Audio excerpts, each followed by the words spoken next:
Okay, तो आज हम लोग स्टार्ट करेंगे रमन स्पेक्ट्रोस्कोपी को।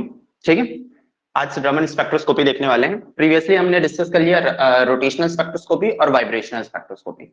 आज का टॉपिक है रमन स्पेक्ट्रोस्कोपी।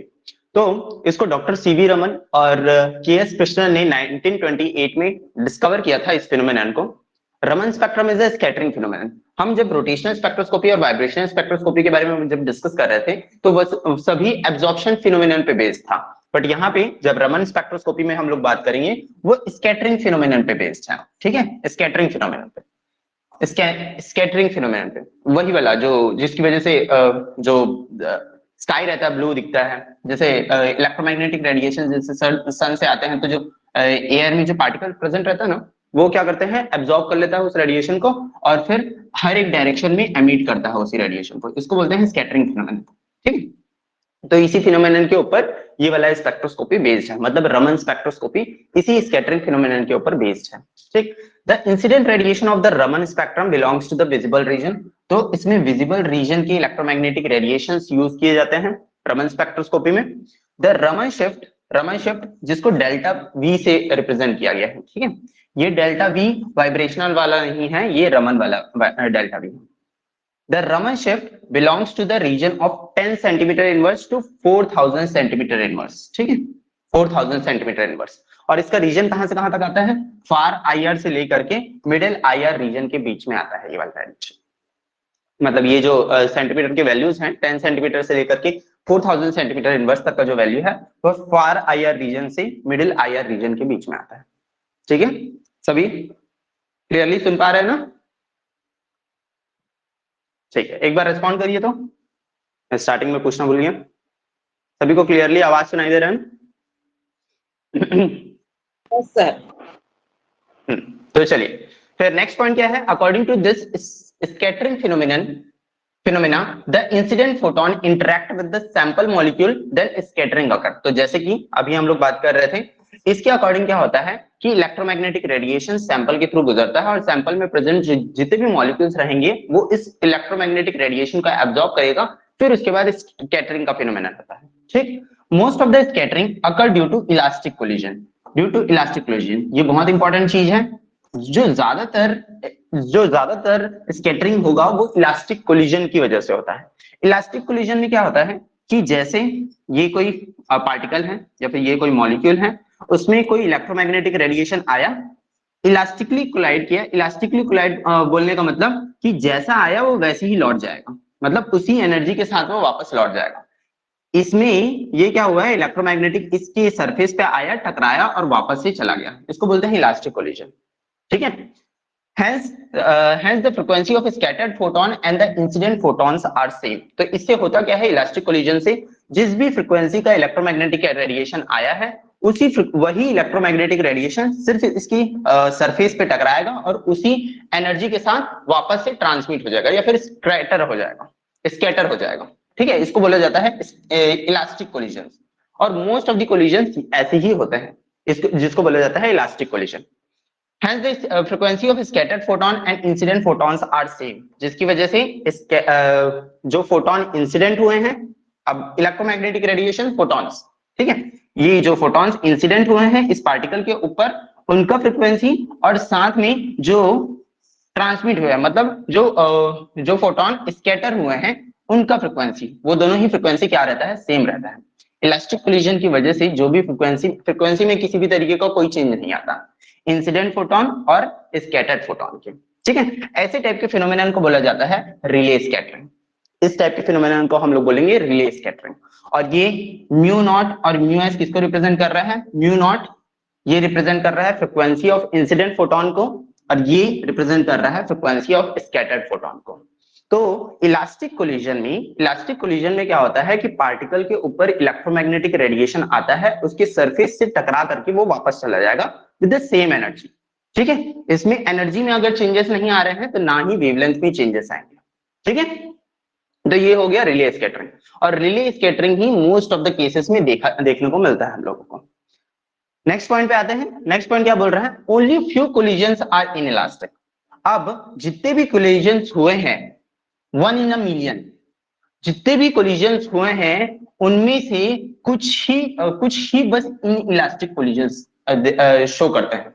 मतलब 1 मिलियन में करीब एक मिलियन में कोई एक कोलिजन ऐसा देखने को मिलेगा जो कि इन इलास्टिक होगा, जिसमें mu naught is unequal to mu S होगा। मतलब कि इंसिडेंट फोटोन का जो फ्रीक्वेंसी है वो बराबर नहीं होगा स्कैटर्ड फोटोन की। ऐसे टाइप के स्कैटरिंग को हम लोग बोलेंगे रमन स्कैटरिंग। ठीक है, ऐसे टाइप के स्कैटरिंग को हम लोग बोलेंगे Raman scattering. The frequency shift from the existing line, जिसको बोला जाता है Rayleigh line, is called Raman shift. तो इसके बारे में हम लोग और डिस्कस करेंगे अच्छे से।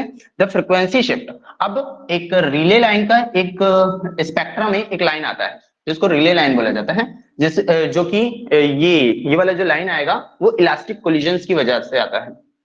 इससे जब शिफ्ट होकर के कोई दूसरा लाइन आएगा उसको रिले लाइन बोला जाएगा, जिसको हम लोग स्पेक्ट्रम में देखेंगे।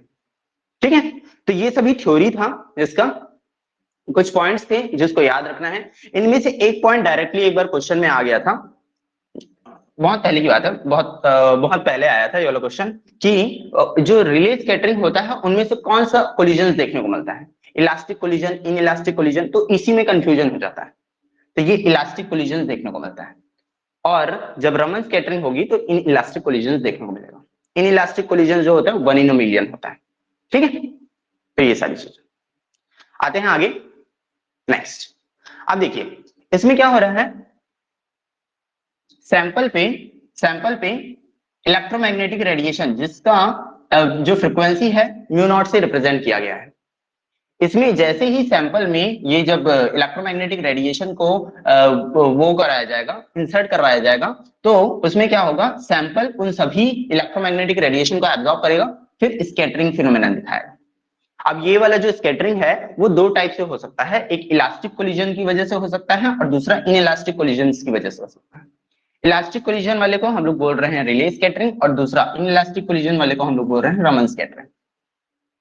रिले स्कैटरिंग में जो फ्रीक्वेंसी होता है इंसिडेंट फोटोन या फिर इंसिडेंट इलेक्ट्रोमैग्नेटिक रेडिएशन और स्कैटर्ड इलेक्ट्रोमैग्नेटिक रेडिएशन का वो दोनों ही सेम रहता है।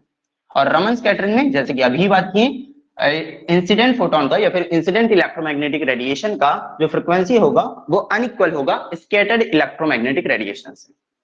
अब इसमें भी दो केसेस बनेंगे, एक होगा mu S is less than mu naught, बोलने का मतलब कि frequency of incident radiation is greater than frequency of scattered radiation. ठीक है, frequency of incident radiation is greater than frequency of scattered radiation. तो इस वाले केस में हम लोग देखेंगे कि यहाँ पे ना एनर्जी एब्जॉर्ब हो जाता है।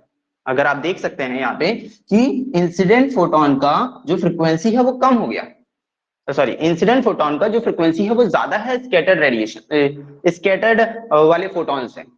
तो ऑब्वियस ही बात है, जब इलेक्ट्रोमैग्नेटिक रेडिएशन आया होगा, मॉलिक्यूल से जब टकराया होगा, तो ये मॉलिक्यूल कुछ ना कुछ अमाउंट ऑफ एनर्जी को एब्जॉर्ब कर लिया होगा, जिसकी वजह से जो स्कैटर्ड रेडिएशन है उसकी फ्रीक्वेंसी, स्कैटर्ड रेडिएशन है उसकी फ्रीक्वेंसी क्या हो गई होगी, वो कम हो गई होगी। फ्रीक्वेंसी मतलब एनर्जी ही। ठीक है, हम पूरे स्पेक्ट्रोस्कोपी में फ्रीक्वेंसी के टर्म्स में ही एनर्जी को बात कर रहे हैं, एनर्जी के बारे में हम लोग फ्रीक्वेंसी के टर्म्स में ही बात कर रहे हैं। तो फ्रीक्वेंसी यहाँ पे कम हो गया होगा, इसका मतलब यहाँ पे एब्जॉर्प्शन, मतलब जो मॉलिक्यूल है वो किसी ना किसी तरीके से उसकी एनर्जी को एब्जॉर्ब कर लिया होगा और बाकी जो बच गया उसके वो वाले फ्रीक्वेंसी को कंप्लीटली एमिट कर दिया होगा। एमिट बोलने का मतलब स्कैटर कर दिया होगा। ठीक है, एक और फिनोमेनन पॉसिबल है जिसमें स्कैटर्ड रेडिएशन का जो फ्रीक्वेंसी होगा वो ज्यादा होगा इंसिडेंट रेडिएशन की फ्रीक्वेंसी से। ठीक है, इसमें ऐसा है कि मॉलिक्यूल अब स्टैटिक तो है नहीं उस पर्टिकुलर केस में, मतलब मॉलिक्यूल अगर सैंपल में जितने भी प्रेजेंट मॉलिक्यूल्स हैं उनमें कुछ ना कुछ वाइब्रेशनल एनर्जी तो रहता ही है, जैसे कि हम लोग पहले ही पढ़ चुके हैं। 0 पॉइंट एनर्जी के केस में वाइब्रेशनल एनर्जी का कुछ ना कुछ तो वैल्यू रहता था ना, हालांकि रोटेशनल एनर्जी में कुछ वैल्यू नहीं था, वो 0 के बराबर था, बट वाइब्रेशनल एनर्जी में कुछ ना कुछ तो वैल्यू था ना। तो वो वाला मॉलिक्यूल एक पर्टिकुलर वाइब्रेशन करता रहता है। मान लीजिए वो मॉलिक्यूल इस तरीके से वाइब्रेशन कर रहा है, इलेक्ट्रोमैग्नेटिक रेडिएशन आया और ये इस तरीके से वाइब्रेशन कर रहा है कि इसको ही धक्का देकर के मतलब वापस से भेज दिया। तो ऐसे टाइप के केसेस में क्या हो जाता है, उस पर्टिकुलर रेडिएशन को ज्यादा अमाउंट ऑफ एनर्जी मिल जाती है और वो स्कैटर कर जाता है। तो ये एंटी स्टोक्स लाइन वाला केस हो जाता है। मतलब ऐसे ऐसे टाइप के स्कैटर्ड रेडिएशन को जब डिटेक्ट करेगा तो जो लाइन बनेगा वो एंटी स्टोक्स लाइन देगा, और ऐसे टाइप के स्कैटर्ड रेडिएशन को जब डिटेक्ट करेगा इंस्ट्रूमेंट तो फिर स्टोक्स लाइन देखने को मिलेगा। अब वो स्टोक्स लाइन कहां पे आता है, एंटी स्टोक्स लाइन कहां पे आता है और रिले लाइन कहां पे आता है, उसको हम लोग स्पेक्ट्रम में देखेंगे। ठीक है, तो देखिए यहां ये एक स्पेक्ट्रम है जिसमें रमन स्पेक्ट्रम है, जिसमें ये वाई एक्सिस में आपको इंटेंसिटी देखने को मिल रही है और यहाँ पे लाइन देखने को मिल रहा है, कौन कौन सा लाइन कहाँ कहाँ पे आएगा। ठीक है, मतलब एनर्जी का ऑर्डर है कि कहाँ कहाँ पे आएगा। रिले लाइन जो होता है वो बीच में रहेगा। ठीक है, रिले स्कैटरिंग की वजह से जो लाइन आएगा वो बीच में देखने को मिलेगा, इसी को बोला जाता है एग्जिस्टिंग लाइन। ठीक है, ये जो फ्रिक्वेंसी, ये जितना भी फ्रिक्वेंसी रहेगा इसका, जो रिले स्कैटरिंग की वजह से जो भी हमारा लाइन आएगा इस स्पेक्ट्रम में उसको हम लोग बोलेंगे रिले लाइन, और इसी को बोला जाता है एग्जिस्टिंग लाइन। अब एग्जिस्टिंग लाइन की ही लेफ्ट साइड में और राइट साइड में स्टोक्स लाइन और एंटी स्टोक्स लाइन देखने को मिलता है। स्टोक्स लाइन क्या हो जाएगा, स्टोक्स लाइन कम फ्रिक्वेंसी वाला होगा, मतलब कम एनर्जी वाला होगा। वैसे ही एंटी स्टोक्स लाइन इसके राइट साइड में आते हैं स्पेक्ट्रम के, रिले लाइन के राइट साइड में आते हैं स्पेक्ट्रम में, और जिनको एंटी स्टोक्स लाइन बोला जाता है। ठीक है, देखने से ही समझ में आ रहा है इसका वैल्यू ज्यादा रहेगा और इसका वैल्यू एग्जिस्टिंग लाइन से कम रहेगा। ठीक है, जो फिनोमेनन अभी अभी बताया उसमें क्या था, रिले लाइन था। रिले लाइन किस वजह से हो रहा था, इसके रिले स्कैटरिंग की वजह से। रिले स्कैटरिंग में क्या हो रहा था, इलास्टिक कोलिजन हो रहा था। इलास्टिक कोलिजन में कैसा था, मॉलिक्यूल में जैसा इलेक्ट्रोमैग्नेटिक रेडिएशन आता है वैसा ही वापस चले जाता है, इसमें किसी भी तरीके का कोई चेंजेस नहीं आता वो इलेक्ट्रोमैग्नेटिक रेडिएशन में। ठीक है, मतलब इसमें और थोड़ा सा अंदर में जाएंगे, इसके फिजिक्स के अंदर में जाएंगे तो आपको पता चलेगा कि क्या होता है एक्चुअल में। क्या होता है, मॉलिक्यूल खुद ही वाइब्रेट करता रहता है।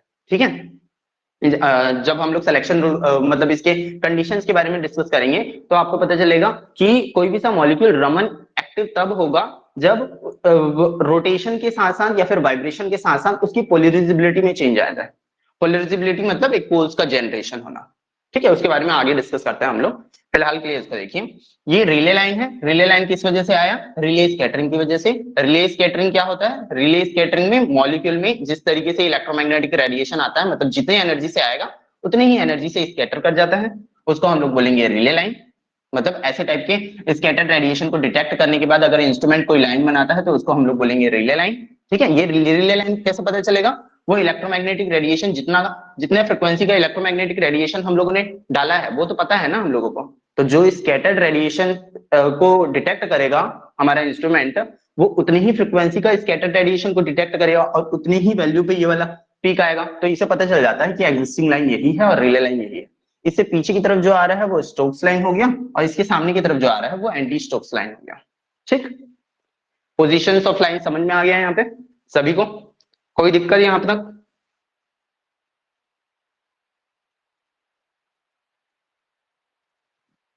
ओके, तो position of Raman line, position of Raman line किस तरीके से पता चलता है, ये एक छोटा सा फॉर्मूला है, इससे पता चल जाता है।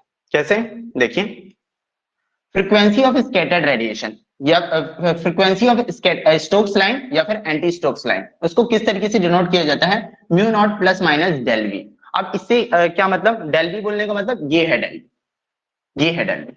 इसी को बोला जाता है रमन शिफ्ट, जो कि थ्योरी में फर्स्ट वाले पेज में देखे हम लोग, इसको बोला जाता है रमन शिफ्ट। ठीक है, एग्जिस्टिंग लाइन से कितनी दूरी पे है वो क्या कहलाता है, first Raman shift. Second Raman shift क्या हो गया, जो सेकेंड वाला लाइन है उसकी दूरी कितनी है, ये सेकेंड रमन शिफ्ट। ठीक है, इस तरीके से इसको डिनोट किया जाता है। फॉर्मूला के बेसिस पे किस तरीके से डिनोट करेंगे, पोजीशन ऑफ स्टोक्स लाइन को। पोजीशन ऑफ स्टोक्स लाइन आप खुद देख करके बता सकते हैं यहाँ कैसे हो जाएगा। जो फ्रीक्वेंसी ऑफ स्टोक्स लाइन होगा, फ्रीक्वेंसी ऑफ स्टोक्स लाइन होगा, फर्स्ट वाले की बात कर रहा हूं, फर्स्ट स्टोक लाइन या फिर फर्स्ट रमन लाइन या फिर फर्स्ट रमन शिफ्ट के बारे में बात कर रहा हूं, तो frequency of Stokes line will be equal to जितना एग्जिस्टिंग लाइन है उसमें से माइनस कर दीजिए आप डेल वी को। ठीक है, जो पोजीशन ऑफ हमारा फर्स्ट वाला स्टोक लाइन होगा उसका पोजीशन कहां पे होगा, एग्जिस्टिंग लाइन है उसमें से माइनस कर दीजिए आप डेल वी को, मतलब फर्स्ट रमन शिफ्ट को आप माइनस कर दीजिए, तो फिर आपको कौन सा मिल जाएगा, स्टोक्स लाइन का फर्स्ट वाला स्टोक लाइन मिल जाएगा, है ना, सिंपल सा है फॉर्मूला। वैसे ही position of anti Stokes line कैसे मिलेगा, मतलब position of first anti Stoke line कहां पे मिलेगा, जो भी एग्जिस्टिंग लाइन है उसमें से प्लस कर दीजिए आप डेल वी को। इन लोगों का डिस्टेंस सेम रहता है ना, इसका डिस्टेंस सेम रहता है, मतलब यहां से यहां तक का डिस्टेंस और यहां से यहां तक का डिस्टेंस सेम रहेगा। मतलब अगर यहाँ पे मान लीजिए इसका वैल्यू 50 है, ठीक है, इसका वैल्यू 50 है, तो इसका वैल्यू, और मान लीजिए इसका वैल्यू 25 है, तो इसका वैल्यू 75 ही होगा। मतलब इन लोगों का जो गैप रहता है ना वो सेम रहता है, ठीक है। चलिए, तो एंटी स्टोक्स लाइन, हाँ एक बार और हाँ बोलिए, आप जो हाँ बोल रहे थे बोलिए। उसको एक बार। मैं ये बोल रहा था कि ये वाला जो लाइन आएगा ना, एग्जिस्टिंग लाइन आएगा, उससे उससे जितनी दूरी पे स्टोक्स लाइन रहता है उतनी ही दूरी पे एंटी स्टोक्स लाइन रहता है। जो गैप रहता है इन दोनों के बीच में वो सेम रहता है, ये वाला जो गैप रहता है ना वो सेम रहता है, ठीक है। वैसे ये वाला जो गैप रहेगा ना वो गैप सेम रहेगा, ऐसे, ठीक है। Yes sir. ये वाला जो गैप है और ये वाला गैप, ये वाला गैप और ये वाला गैप, ये दोनों सेम रहेगा। वैसे ही फर्स्ट स्टोक्स लाइन और एग्जिस्टिंग लाइन के बीच में जो गैप है वही गैप एग्जिस्टिंग लाइन और फर्स्ट एंटी स्टोक्स लाइन के बीच में रहता है, ठीक है। समझ में आने वाली चीज, क्लियर है ना? यस। ठीक, अब आगे बढ़ते हैं। देखिए, इसके लिए फॉर्मूला हो गया, position of anti Stokes line को कैलकुलेट करने का क्या फॉर्मूला हो गया, frequency of anti Stokes line will be equal to existing line plus del V, ठीक है, मतलब रमन शिफ्ट। तो इससे आपको position of anti Stokes line पता चल जाएगा। क्लियर है यहां तक? अब इसको बस सिंप्लीफाई करना है, तो डेल वी का वैल्यू स्टोक्स लाइन के टर्म्स में mu naught minus mu S हो जाएगा, और एंटी स्टोक्स लाइन के केस में mu A minus mu naught हो जाएगा। क्लियर है यहां तक? अब आगे चलते हैं, condition for the Raman activity.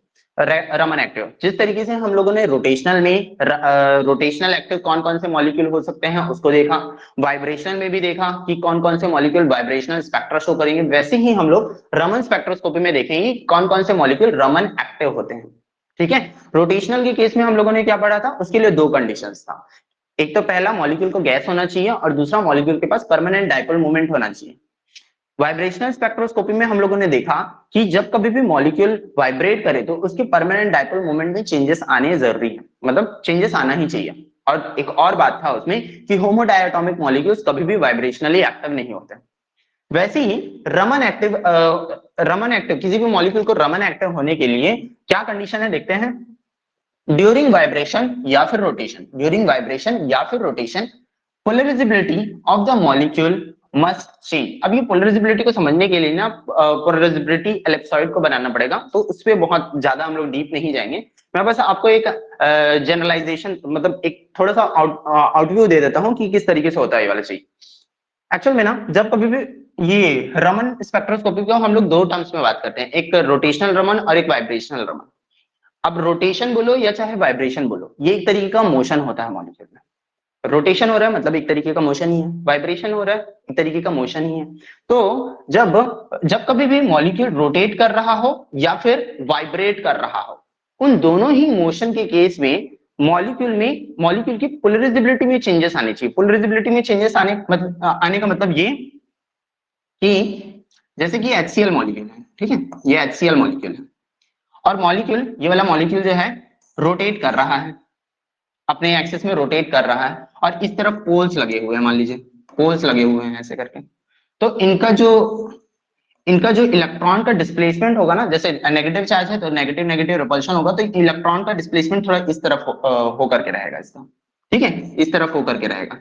मैं डाइपोल मोमेंट के बारे में बात नहीं कर रहा हूँ, इलेक्ट्रॉन के डिस्प्लेसमेंट के बारे में बात। तो इलेक्ट्रॉन का डिस्प्लेसमेंट कुछ इस तरफ होकर के रहेगा। जब ये मॉलिक्यूल रोटेट करेगा तो इसका एक पोलराइजेबिलिटी एलिप्सॉइड बनता है। ये HCl का मॉलिक्यूल है, इसका पोलराइजेबिलिटी एलिप्सॉइड कुछ इस तरीके से रहता है। जिस तरह डिस्प्लेसमेंट ज्यादा रहेगा उस तरफ ना ये वाला जो एलिप्सॉइड है उसका एक्सिस छोटा रहेगा, और जहां पे डिस्प्लेसमेंट कम रहता है, अब देखिए इस वाले एक्सिस में डिस्प्लेसमेंट हो सकता है अभी फिलहाल मॉलिक्यूल का, तो इसलिए ये क्या हो जाएगा, इसका एक्सिस का छोटा बनाऊंगा और ये वाला एक्सिस थोड़ा बड़ा बनेगा। इस तरफ डिस्प्लेसमेंट नहीं हो सकता ना, बॉन्ड तो यहीं पे है, इस तरफ डिस्प्लेसमेंट कहाँ हो सकता है।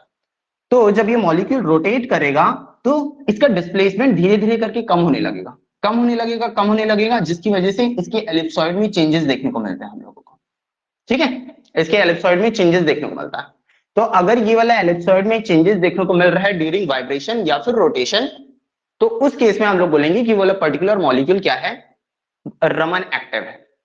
ठीक है, इनकेस ये वाला चीज समझ में नहीं आया तो उसी चीज के लिए ये 3 पॉइंट्स लिखे गए हैं, इसको बस समझ लीजिए, बाकी सारा चीज समझ में आ जाएगा।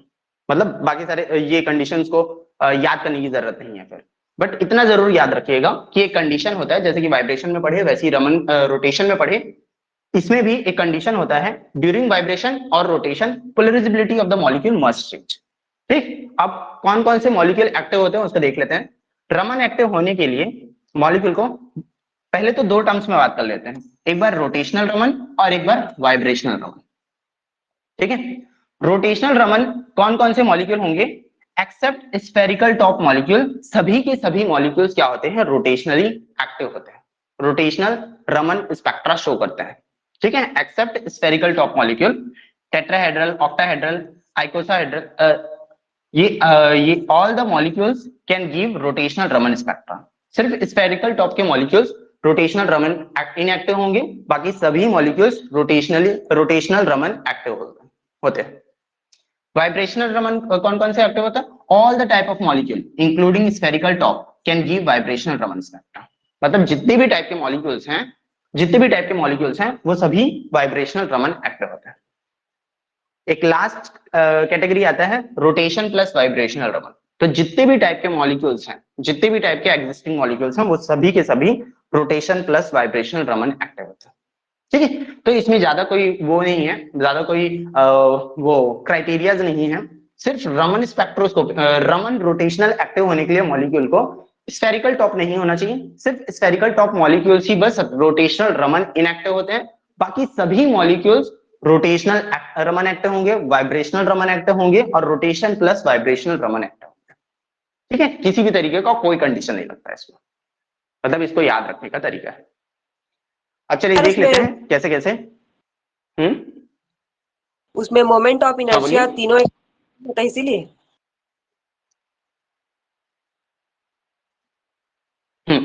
तो फिर रमन एक्टिव होने के लिए मॉलिक्यूल्स को ये 3 टाइप के मतलब 3 टाइप के कंडीशंस हैं। एक रोटेशनल रमन, रोटेशनल रमन में ही सिर्फ एक आपको वो दिखेगा, मतलब एक क्राइटेरिया दिखेगा जिसमें स्फेरिकल टॉप मॉलिक्यूल्स बस रमन इनएक्टिव होते हैं। ऐसा इसलिए है क्योंकि ये सभी मॉलिक्यूल्स में मोशन करते टाइम में, रोटेशनल मोशन करते टाइम में इनकी पोलराइजेबिलिटी एलिप्सॉइड में चेंजेस देखने को नहीं मिलता, इसलिए ये स्फेरिकल टॉप मॉलिक्यूल्स क्या होते हैं, रोटेशनल रमन इनएक्टिव होते हैं।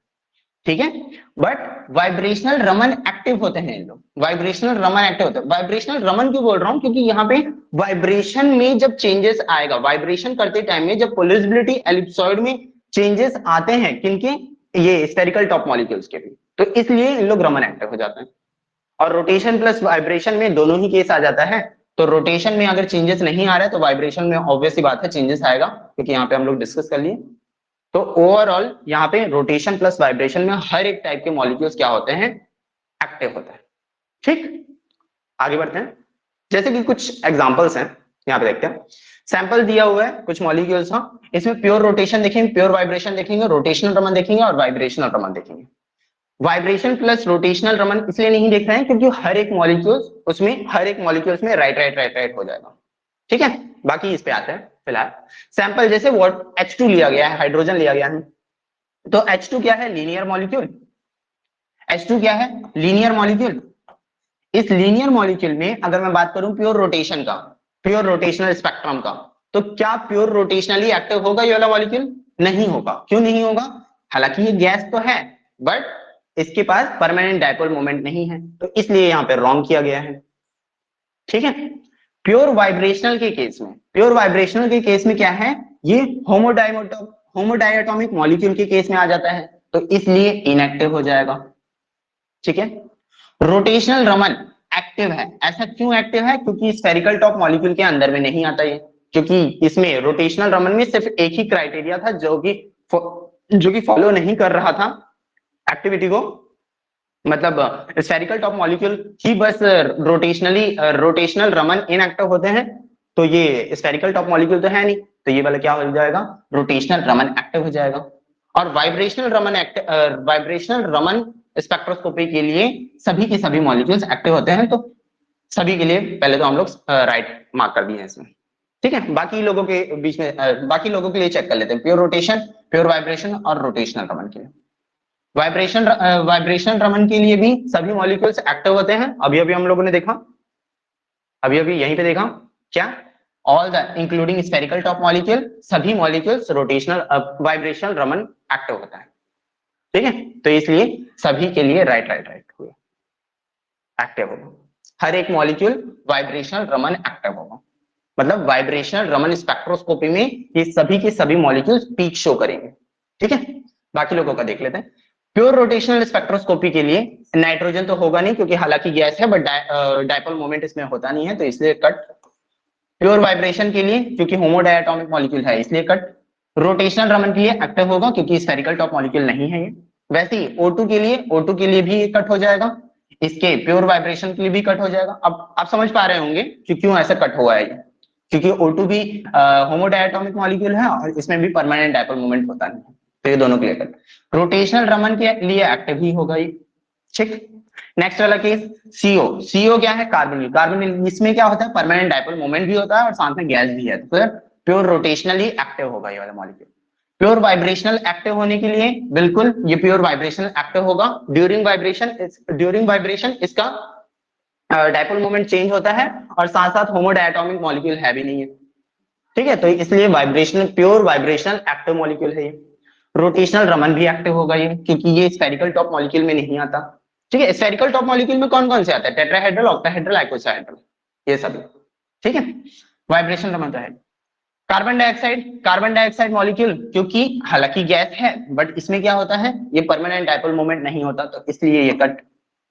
ये इस वाले केस में क्या हो जाएगा, ये क्या बोलते हैं, कार्बन डाइऑक्साइड ड्यूरिंग वाइब्रेशन इसके डायपोल मोमेंट में चेंजेस देखने को मिलते हैं, तो इसलिए प्योर वाइब्रेशन एक्टिव हो जाएगा ये वाला मॉलिक्यूल। और क्योंकि स्फेरिकल टॉप मॉलिक्यूल में नहीं आता तो इसलिए ये वाला CH4 का शेप टेट्राहेड्रल होता है इसलिए कट हो जाएगा ये। बाकी इसमें CH4 अब देखिए टेट्राहेड्रल शेप का है, तो आपने पढ़ा है कि dipole moment for the ideal geometry वाले जो मॉलिक्यूल्स होते हैं उसके लिए डायपोल मोमेंट का वैल्यू 0 होता है, तो इसलिए डायपोल मोमेंट इसके पास परमानेंट डायपोल मोमेंट नहीं है, इसलिए प्योर रोटेशनल इनएक्टिव हो जाएगा। और CH4 टेट्राहेड्रल मॉलिक्यूल है, ड्यूरिंग वाइब्रेशन इसका परमानेंट डायपोल मोमेंट में चेंजेस देखने को मिलेगा, तो इसलिए ये राइट होगा। SF6 ऑक्टाहेड्रल शेप का रहता है, तो ये तो ऐसे ही गया, ठीक है। और ये भी चला गया, क्यों, क्योंकि आइडियल ज्योमेट्री वाले मॉलिक्यूल्स का परमानेंट डायपोल मोमेंट होता नहीं है और ये स्फेरिकल टॉप मॉलिक्यूल के अंदर में आता है, इसलिए यहाँ पे रॉन्ग। और आइडियल ज्योमेट्री होता है तो परमानेंट डायपोल मोमेंट होगा नहीं, तो इसलिए ये वाला रॉन्ग।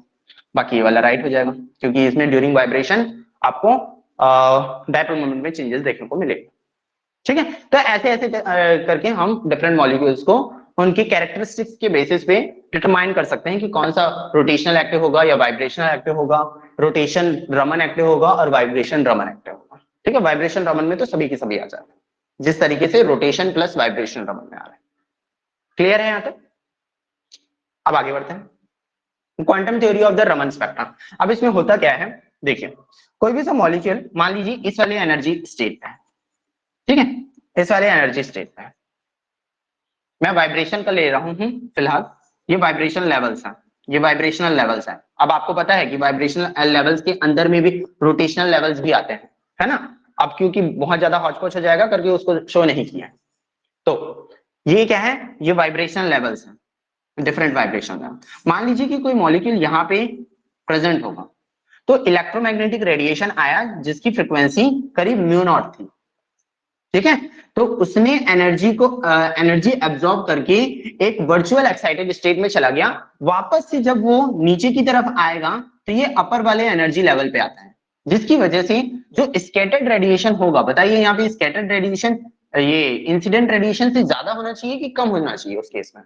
अगर ये उस वाले लेवल पे आया है, जस्ट इसके अपर वाले एनर्जी लेवल पे आया है, तो नीचे वाले एनर्जी लेवल पे था, ऊपर गया किसी वर्चुअल एक्साइटेड स्टेट पे, फिर जब वापस आया नीचे की तरफ तो वो उसी लेवल में ना आकर के उसके ऊपर जो लोकेटेड लेवल है उसके ऊपर आ गया, तो उस केस में जो स्कैटर्ड रेडिएशन हो गया मतलब नीचे जब आएगा तो फिर एनर्जी को स्कैटर करते हुए आएगा ना भाई, स्कैटरिंग फिनोमेनन के बारे में हम लोग बात कर रहे हैं। तो स्कैटर करते हुए जब फ्रीक्वेंसी को ये जब इलेक्ट्रोमैग्नेटिक रेडिएशन को स्कैटर करते हुए जब वो नीचे की तरफ आएगा तो अपर एनर्जी लेवल पे कहीं पे आकर के रुक गया ये। तो ये जो स्कैटर्ड फ्रीक्वेंसी होगी क्या वो इससे ज्यादा होगी कि कम होगी? कम होगी ना। क्यों? क्योंकि इतना अमाउंट ऑफ एनर्जी को उसने रिलीज नहीं किया है। अगर इतना एनर्जी रिलीज करता तो वापस से यहीं पे आ जाता। ठीक है, ये वापस से यहीं पे आ जाता। जितना अमाउंट ऑफ एनर्जी इसने रिलीज नहीं किया है वही डेल वी होता है। और ये वाला जो केस होता है वो स्टोक्स लाइन का केस रहता है। ठीक है, ऐसा टाइप का जब फिनोमेनन होगा और इसकी वजह से जो स्कैटरिंग होगी और जिसकी ऐसे टाइप की स्कैटरिंग की वजह से जो लाइन आएगा स्पेक्ट्रम में वो स्टोक्स लाइन कहलाता है। रिले लाइन कब होता है? रिले लाइन कब आता है? जब मॉलिक्यूल को एक पर्टिकुलर अमाउंट ऑफ एनर्जी दिया जाता है म्यू नॉट का और मॉलिक्यूल एक वर्चुअल एक्साइटेड स्टेट में जाकर के वापस से उसी लेवल पे आ जाता है तो अमाउंट ऑफ इंसिडेंट मतलब फ्रीक्वेंसी ऑफ इंसिडेंट रेडिएशन जो होगा वो बराबर हो जाता है स्कैटर्ड रेडिएशन की फ्रीक्वेंसी, स्कैटर्ड रेडिएशन की फ्रीक्वेंसी से बराबर हो जाता है। तो उस केस में हम लोग बोलते हैं कि ये रिले लाइन का फॉर्मेशन हुआ है और यहाँ पे जो स्कैटरिंग हुई है वो रिले स्कैटरिंग हुई है। तो उस केस में क्या हो जाता है म्यू नॉट जो होगा वो बराबर हो जाएगा म्यू एस के। ठीक है, और डेल वी का वैल्यू यहाँ पे 0 के बराबर होता है। इसके बारे में हम लोग बार बार पढ़ लिए, मतलब पहले भी पढ़ लिए और यहाँ पे भी डेल वी का value mu nought del V is equal to mu not minus mu S हो जाएगा। स्टोक्स लाइन का केस अभी पढ़े थे। ठीक है, लास्ट वाला केस एंटी स्टोक्स लाइन के केस में क्या होता है? एक पर्टिकुलर लेवल में था मॉलिक्यूल, एक पर्टिकुलर लेवल पे था, इलेक्ट्रोमैग्नेटिक रेडिएशन आया, उसने इसको एब्जॉर्ब किया, एब्जॉर्ब करने के बाद एक वर्चुअल एक्साइटेड स्टेट में गया, जब वापस आया वो तो जितना अमाउंट ऑफ एनर्जी उसने एब्जॉर्ब किया था उससे ज्यादा अमाउंट ऑफ एनर्जी उसने रिलीज कर दिया, जिसकी वजह से वो लोअर एनर्जी लेवल पे चला गया। तो लोअर एनर्जी लेवल पे चला गया होगा तो ज्यादा अमाउंट ऑफ इलेक्ट्रोमैग्नेटिक रेडिएशन मतलब ज्यादा फ्रीक्वेंसी का एनर्जी मतलब ज्यादा फ्रीक्वेंसी का इलेक्ट्रोमैग्नेटिक रेडिएशन उसने एमिट किया होगा, मतलब ज्यादा एनर्जी उसने एमिट कर दिया होगा। तो जो फ्रीक्वेंसी का इलेक्ट्रोमैग्नेटिक रेडिएशन उसने स्कैटर किया है उस वो वाली फ्रीक्वेंसी ज्यादा होगी कंपेयर टू इंसिडेंट रेडिएशन। ठीक है, तो ये वाला जो केस होता है वो एंटी स्टोक्स लाइन का फॉर्मेशन करता है। एंटी स्टोक्स लाइन का फॉर्मेशन राइट साइड में होगा, स्टोक्स लाइन का फॉर्मेशन लेफ्ट साइड में होता है और रिले लाइन का फॉर्मेशन बीच में ही होता है। ठीक है, हम ये भी जान गए कि रिले लाइन पता कैसे चलता है। रिले लाइन कैसे पता चलेगा? आपको पता तो है ना कि फ्रीक्वेंसी कौन से फ्रीक्वेंसी का इलेक्ट्रोमैग्नेटिक रेडिएशन आप डाल रहे हैं। तो जितना फ्रीक्वेंसी का इलेक्ट्रोमैग्नेटिक रेडिएशन हमारे सैंपल पे गया, अगर उतना ही अमाउंट ऑफ स्कैटर्ड रेडिएशन हम लोगों को मिल रहा है, जिस पर्टिकुलर पॉइंट पे हमारा इलेक्ट्रोमैग्नेटिक रेडिएशन पीक दिखा रहा है वो वाला वैल्यू तो हम लोगों को पता है ना, तो वही वाला लाइन रिले लाइन कहलाता है। फिर उसके बाद जो लेफ्ट साइड में आया वो स्टोक्स और जो राइट साइड में आया वो एंटी स्टोक्स। ठीक, आगे आते हैं। अब बात करते हैं हम लोग rotational Raman spectroscopy of the linear molecules की। मैंने बताया कि रमन स्पेक्ट्रोस्कोपी को 2 पार्ट में डिवाइड किया गया, मतलब ओवरऑल तो 3 पार्ट में डिवाइड है। एक हो गया रमन, एक हो गया वाइब्रेशनल रमन और लास्ट हो गया वाइब्रेशनल प्लस रोटेशनल रमन। ठीक है, तो इन तीनों चीजों को डिस्कस करेंगे। हालांकि ये थोड़ा सा हाई लेवल हम लोग जा रहे हैं, बट इसमें जाना इसलिए जरूरी है क्योंकि मुझे ये सारी चीजें बतानी है।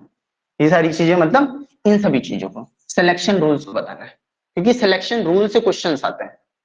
ठीक है, सेट में क्वेश्चंस ये एकदम न्यूमेरिकल से नहीं आता रमन का, जिस तरीके से वाइब्रेशंस में आता है। इसमें ना डायरेक्टली सिलेक्शन रूल्स पे वो मैच द फॉलोइंग टाइप का आ जाता है क्वेश्चन कि रोटेशनल रमन के लिए सिलेक्शन रूल का वैल्यू क्या क्या होगा। तो आपको पता होना चाहिए कि ये हम लोग पढ़े हैं del G is equal to +-1 ही पढ़े हैं, बट रमन में उसका चेंज हो जाता है, +-2 हो जाता है। तो इसी चीज के लिए हम लोगों को पूरा चीज डिस्कस करना जरूरी है। ठीक है, तो देखिए for rotational Raman spectrum the energy expression will be given by this. सबसे पहले तो रोटेशनल रमन स्पेक्ट्रम के लिए जो एनर्जी होगा उस पर्टिकुलर मॉलिक्यूल का उसको Eg = Bj × J+1 centimetre inverse से डिनोट किया जाएगा, जो कि हम लोग रोटेशनल स्पेक्ट्रोस्कोपी में देख चुके हैं। ठीक है, रोटेशनल रमन होने के लिए मॉलिक्यूल रोटेशनल रमन के केस में जो सिलेक्शन रूल होता है वो क्या होता है? Del G is equal to 0 और +-2। Del J is equal to 0 और प्लस माइनस 2। 0 का केस जो होगा वो रिले स्कैटरिंग शो करेगा और प्लस माइनस 2 का जो केस होगा वो रमन स्कैटरिंग शो करेगा। रिले वाला लाइन जो होगा वो del J is equal to 0 और रमन वाले लाइन के लिए del J is equal to plus minus 2 का वैल्यू। ठीक है, ट्रांजिशन एनर्जी के बारे में बात करते हैं। ट्रांजिशन एनर्जी आप जानते हैं इन दोनों के बीच का एनर्जी क्या है, मतलब दो लेवल्स के बीच का एनर्जी क्या है। देखिए यहां पे जैसे रोटेशनल लाइंस बना रहा हूं, मान लीजिए मैं रिजिड रोटर के बारे में बात कर रहा हूं, ऐसा करके ऐसा, ठीक, ये ऐसे लेवल्स बना रहा हूं, लाइन में एक्चुअली मैं थोड़ा सा बड़ा बनाने की कोशिश कर, ये पहला लाइन हो गया, फिर इसके बाद ये दूसरा लाइन हो गया, फिर ये तीसरा लाइन हो गया, फिर ये चौथा लाइन। ठीक है, अब देखिए इसमें सिलेक्शन रूल क्या है। Selection rule del G is equal to plus minus 1 नहीं है, प्लस माइनस 2 है। मतलब अगर जे इज इक्वल टू यहाँ पे 0 है तो जे इज इक्वल टू 2 में इसका ट्रांजिशन होगा। ठीक है, ऐसे तो ट्रांजिशन एनर्जी हम लोग किसके बारे में बात कर रहे हैं, इन दोनों के बीच का एनर्जी क्या, इन दोनों के बीच का एनर्जी है, नहीं इन दोनों के बीच का एनर्जी है। ठीक है, वैसे ही जो नेक्स्ट वाला ट्रांजिशन एनर्जी होगा जे इज इक्वल टू 3 है, तो नेक्स्ट वाला है मान लीजिए यहाँ पे बना, तो नेक्स्ट वाला ट्रांजिशन एनर्जी यहाँ पे ऐसे। ठीक है, तो ये वाला ट्रांजिशन एनर्जी के बारे में बात कर रहे हैं, एक लेवल अप। तो इसका ओवरऑल जो फॉर्मूला निकलता है वो क्या निकल करके आता है, रमन शिफ्ट या फिर transition energy will be equal to del is equal to 2b into 2j plus 3। Raman spectroscopy में हम लोग ट्रांजिशन एनर्जी का फॉर्मूला पढ़े थे, डेल इज इक्वल टू कितना था, 2b इंटू j प्लस 1। ठीक है, 2b into j plus 1 centimetre inverse, ऐसे करके पढ़े थे। बट यहाँ पे ये वाला फॉर्मूला रमन शिफ्ट का जो फॉर्मूला है जो कि ट्रांजिशन एनर्जी है, that will be equal to 2b into 2j plus 3, 2b into 2j plus 3। ठीक है, इस तरीके से 2b इंटू 2j प्लस 3। इसमें बस क्या है, 2b तो 2b ही है, j के साथ 2 लग गया और 1 के साथ 2 प्लस हो गया। ठीक है, ऐसे करके याद कर सकते हैं आप, 2b into 2j plus 3 centimetre inverse. Raman shift का मतलब रमन शिफ्ट का वैल्यू है। ठीक है, समझ में आया यहां तक। अब पोजीशन ऑफ स्टोक्स लाइन, अब पोजीशन ऑफ स्टोक्स लाइन और एंटी स्टोक्स लाइन क्या क्या हो जाएगा उसको देख लेते हैं। ठीक, पोजीशन ऑफ स्टोक्स लाइन या फिर एंटी स्टोक्स लाइन क्या क्या होगा उसको देख लेते हैं। इसको थोड़ा सा और इन केस अगर आपको नहीं समझ में आया होगा तो फिर थोड़ा सा और वो एक्सप्लेन करने की कोशिश कर रहा हूं मैं। ये जैसे वाइब्रेशन लेवल्स हैं, हम लोग वाइब्रेशन लेवल्स में अभी बात कर रहे थे कि मॉलिक्यूल ऊपर गया ऐसे करके, उसके बाद फिर किसी एक्साइटेड लेवल पे ऊपर गया, वर्चुअल एक्साइटेड स्टेट पे, जब नीचे आया ना तो एक पर्टिकुलर लेवल पे आया होगा। ठीक है, एक पर्टिकुलर वाइब्रेशन लेवल पे आया होगा। तो ये पर्टिकुलर वाइब्रेशनल लेवल में के अंदर में भी तो रोटेशनल लेवल्स हैं बहुत सारे। मान लीजिए ये वाला रोटेशनल लेवल्स है ऐसे, तो इनमें से किसी रोटेशनल लेवल के नीचे में आता है, मतलब किसी रोटेशनल लेवल्स में आता है। ये देखिए सबसे नीचे वाला वाइब्रेशन लेवल है, इस नीचे वाले वाइब्रेशन लेवल में किसी, मान लीजिए किसी रोटेशनल लेवल में ये प्रेजेंट है। मान लेते हैं, चलिए मान लेते हैं कि ये वाला जो रोटेशनल लेवल है ये J इज इक्वल टू 0 में प्रेजेंट है ऐसे करके। ठीक है, ये वाला मॉलिक्यूल ओवरऑल ये जो V इज इक्वल टू 0 है, V इज इक्वल टू 0 है, उसके अंदर में ये सभी रोटेशनल लेवल्स आते हैं। तो उन सभी रोटेशनल लेवल्स में से किसी एक रोटेशनल लेवल में हमारा मॉलिक्यूल है। जब इलेक्ट्रोमैग्नेटिक रेडिएशन आया ना तो ये अब्सॉर्ब कर लिया मॉलिक्यूल, उसके बाद फिर एक्साइटेड स्टेट में जाकर के जब वापस नीचे आया तो मान लेते हैं कि ऊपर की तरफ किसी एनर्जी लेवल में जाकर के अटक गया। और ये वाला कौन सा केस हो जाएगा, फिर स्टोक्स लाइन वाला केस हो जाएगा। ऊपर में जब आकर के रुका है molecule V is equal to 1 पे, मान लीजिए V इज इक्वल टू 1 पे आकर के रुका है, तो V इज इक्वल टू 1 में किसी ना किसी रोटेशनल लेवल पे अटकेगा ये। ठीक है, अगर ये J इज इक्वल टू 0 पे ही अटकता है, मतलब molecule J is equal to 0 में ही आकर के रुक जाता है, तो J में चेंजेस कितने आए, जो पहले J 0 में ही था, J इज इक्वल टू 0 में अभी भी है, सिर्फ वाइब्रेशनल लेवल में चेंजेस आए हैं। तो उस पर्टिकुलर केस में क्या हो जाएगा, जो डेल J का वैल्यू होगा that will be equal to 0।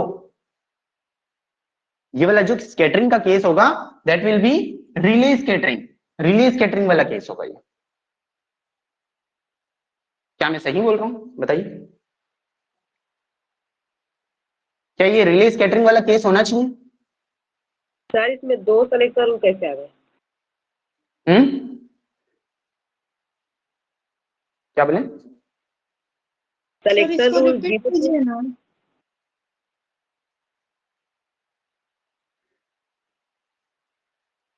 चल फिर रमन शिफ्ट को इस तरीके से हम लोगों ने शो किया। जो इन दोनों के बीच में जो एनर्जी गैप आ रहा है उसको पूरा सॉल्व करने के बाद हमारा ये वाला वैल्यू आता है 2b इंटू टू जे प्लस 3। ठीक है, रमन वाले केस में 2b इंटू जे प्लस 1 आता था, यहाँ पे 2b इंटू टू जे प्लस 3 आता है। क्लियर है यहां तक? उसके बाद अब इसमें दो केसेस बनेंगे, एक होता है स्टोक्स लाइन वाला केस और एक होता है एंटी स्टोक्स लाइन वाला केस। अब स्टोक्स लाइन वाला केस कैसे हो जाएगा? स्टोक्स लाइन के लिए हम लोगों ने फॉर्मूला पढ़ा था mu S is equal to mu not minus del V. Del V का वैल्यू कितना आया है? इतना। डेल वी का वैल्यू कितना आया है? इतना, मतलब वही चीज है, 2 को बस मल्टीप्लाई कर दिया गया है अंदर में। 2 इंटू टू जे मतलब 4j हो जाएगा और 2 3 जा 6 हो जाएगा, तो वही चीज है। ठीक है, स्टोक्स लाइन जो आया वो क्या हो जाएगा? स्टोक्स लाइन जो आएगा म्यू नॉट माइनस दिस, इतना में आएगा। ठीक है, जैसे कि इसको आप देखिए, थोड़ा समझने की कोशिश करते हैं। कैसे? एक रमन लाइन वाला ये स्पेक्ट्रम बना रहा हूं। रिले स्कैटरिंग जब होगा तो मान लीजिए ये वाला लाइन आया, उसका रिले स्कैटरिंग होने पे बीच वाला लाइन आया म्यू नॉट। ठीक है, म्यू नॉट ऐसे करके लाइन। बट जब रमन स्कैटरिंग होगा, रमन स्कैटरिंग में कौन सा वाला? रोटेशनल रमन स्कैटरिंग होगा। मतलब अगर सिर्फ रोटेशनल लेवल में चेंजेस आएंगे, वाइब्रेशनल लेवल वही रहेगा। ये डिफरेंट वाइब्रेशन लेवल्स हैं, उसमें रोटेशनल लेवल्स ये है। ठीक है, ऐसे करके अब यहां पे से मॉलिक्यूल ऊपर की तरफ गया ऐसे करके किसी वर्चुअल एक्साइटेड स्टेट में, वापस से वो वाला मॉलिक्यूल सेम वाइब्रेशन लेवल पे आएगा, सेम वाइब्रेशन लेवल पे आएगा, बट इसका जो रोटेशनल लेवल है वो चेंज हो जाएगा। अगर J इक्वल टू 0 पे है तो ये J इक्वल टू, मान लेते हैं J इक्वल टू +2 पे आ गया, J इक्वल टू 2 पे आ गया। J इक्वल टू 0 पे था, J इक्वल टू 2 पे आ गया। ठीक है, तो इस केस में क्या हुआ है? इस केस में क्या हुआ है? स्टोक्स लाइन का फॉर्मेशन देखने को मिलेगा हम लोगों को, जिसका जो फ्रीक्वेंसी होगा स्कैटर्ड किया होगा कुछ ना कुछ अमाउंट ऑफ इलेक्ट्रोमैग्नेटिक रेडिएशन। तो ये जो इलेक्ट्रोमैग्नेटिक रेडिएशन स्कैटर हुआ है वो कितना अमाउंट हुआ होगा? वो कितना अमाउंट हुआ होगा? ऑब्वियसली म्यू नॉट से कम ही हुआ होगा। क्यों? क्योंकि ये अपर वाले एनर्जी लेवल में चला गया।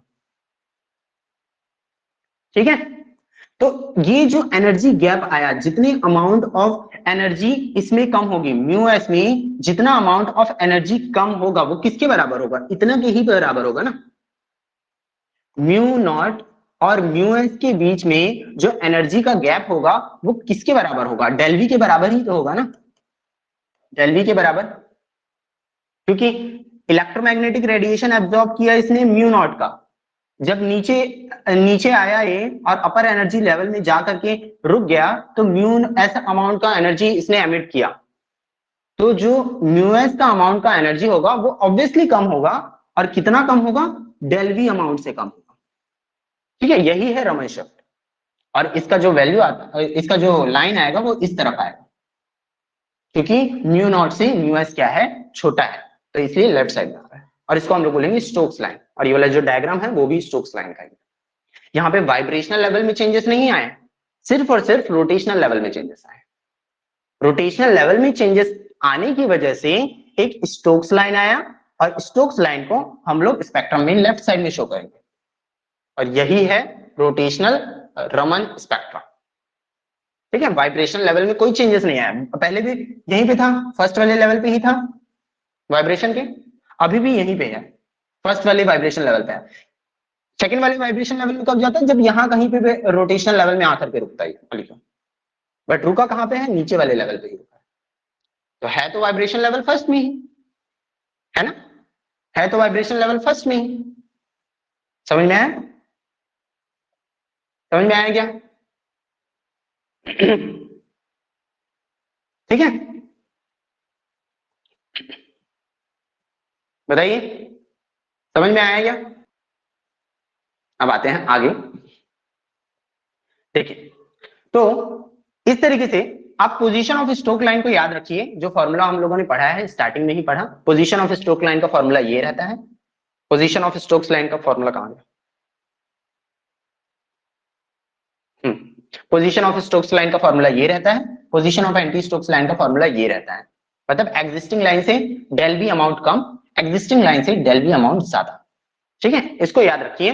बाकी फिर डेल वी के वैल्यू को हम लोग निकालते रहते हैं रोटेशनल में और वाइब्रेशन में, तो डेल वी के वैल्यू को डायरेक्टली पुट करना पड़ता है। ठीक, तो वही चीज है। Position of Stokes line rotational Raman में क्या हो जाएगा? Mu S will be equal to mu not minus B into 4j+6।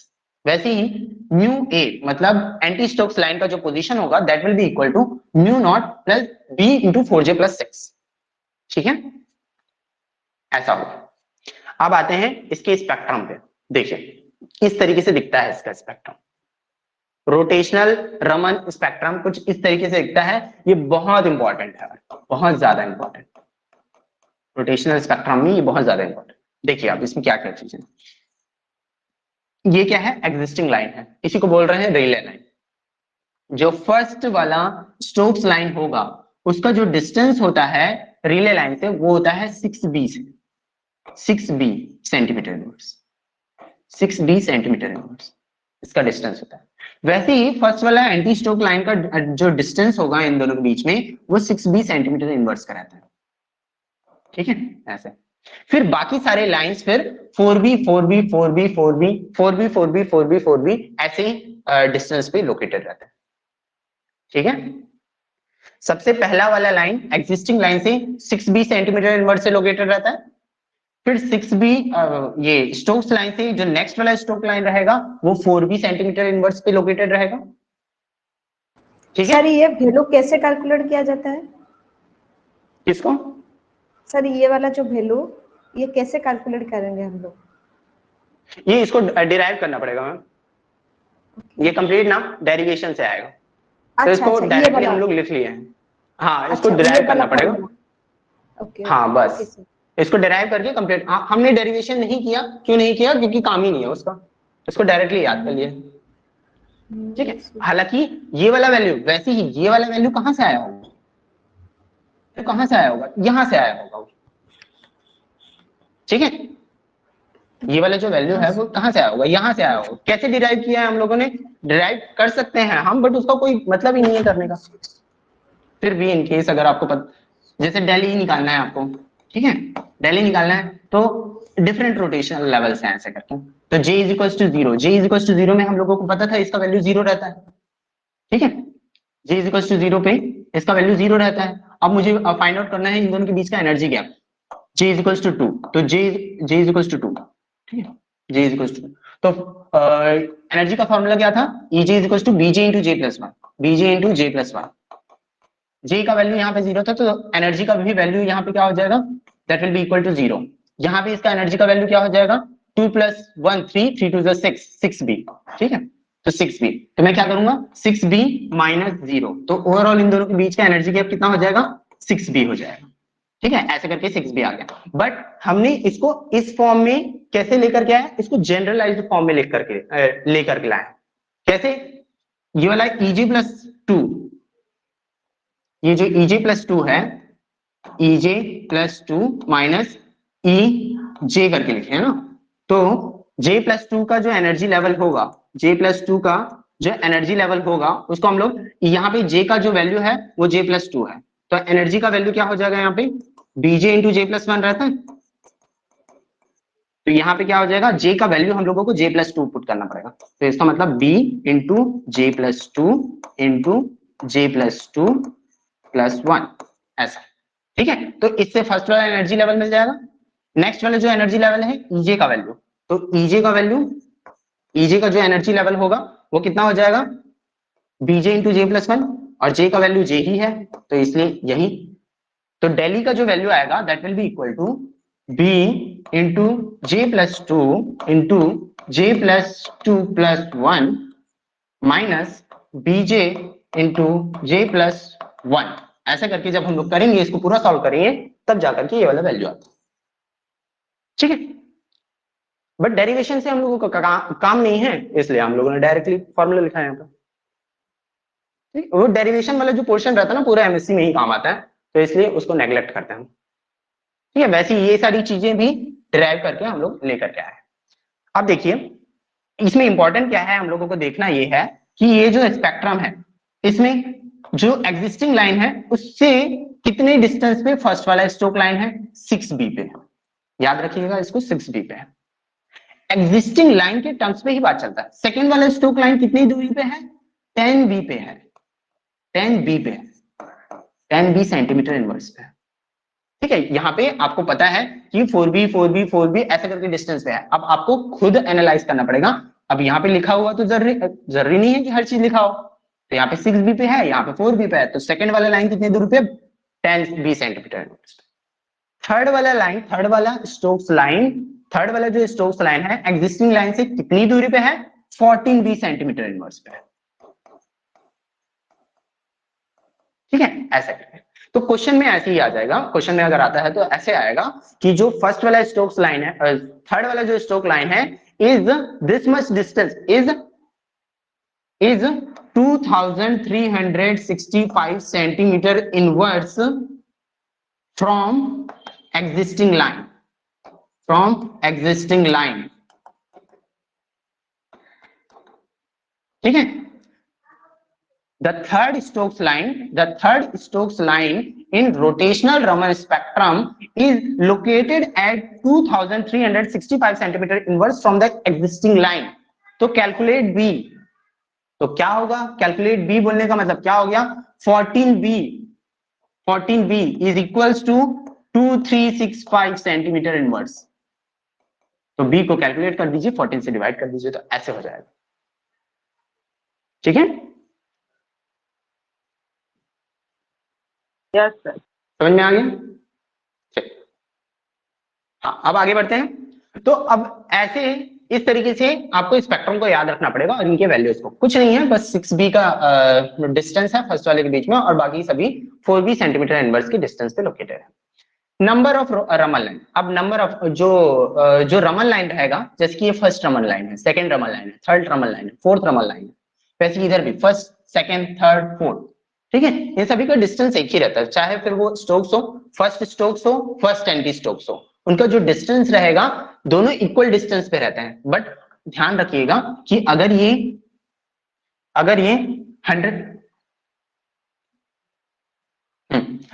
100 centimetre inverse पे है, अगर ये 100 सेंटीमीटर इनवर्स पे है, और यहाँ पे अगर ये 0 सेंटीमीटर इनवर्स पे है, let us suppose 0 centimetre inverse पे है, तो ये वाला 200 सेंटीमीटर इनवर्स पे होगा।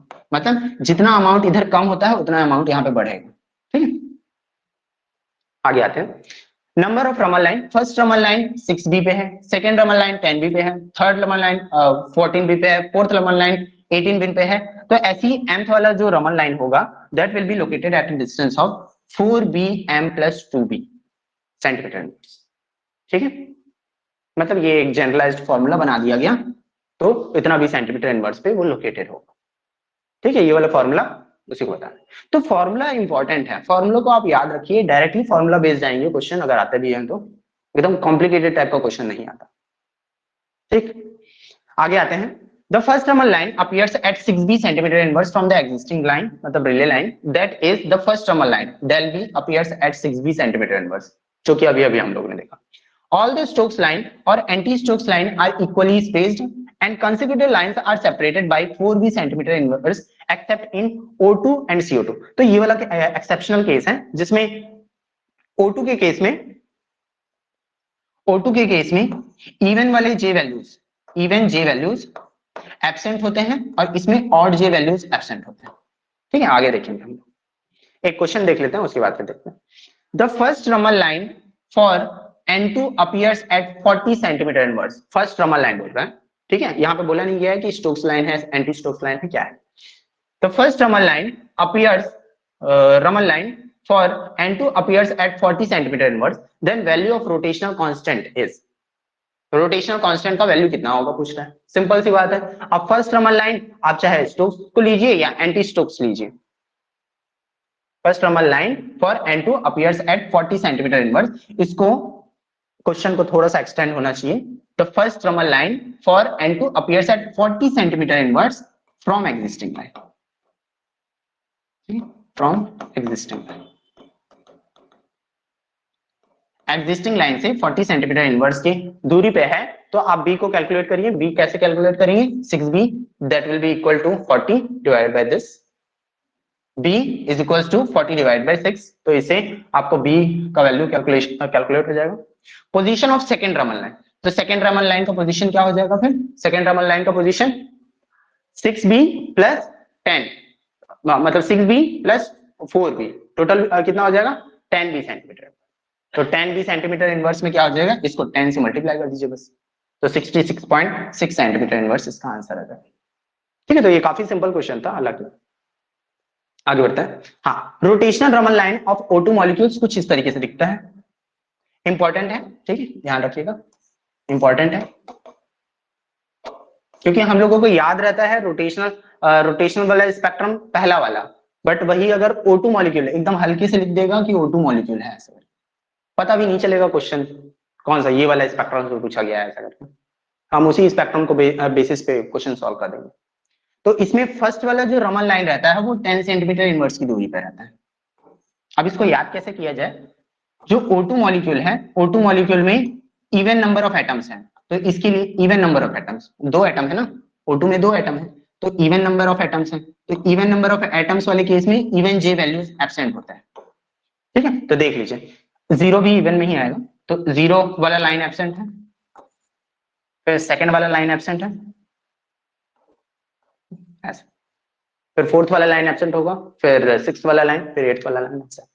और CO2 वाले केस में ऑड J वैल्यूज एब्सेंट होते हैं। CO2 में देख लीजिए, CO2 में 3 एटम्स हैं, तो ऑड J वैल्यूज एब्सेंट होता है। ठीक है,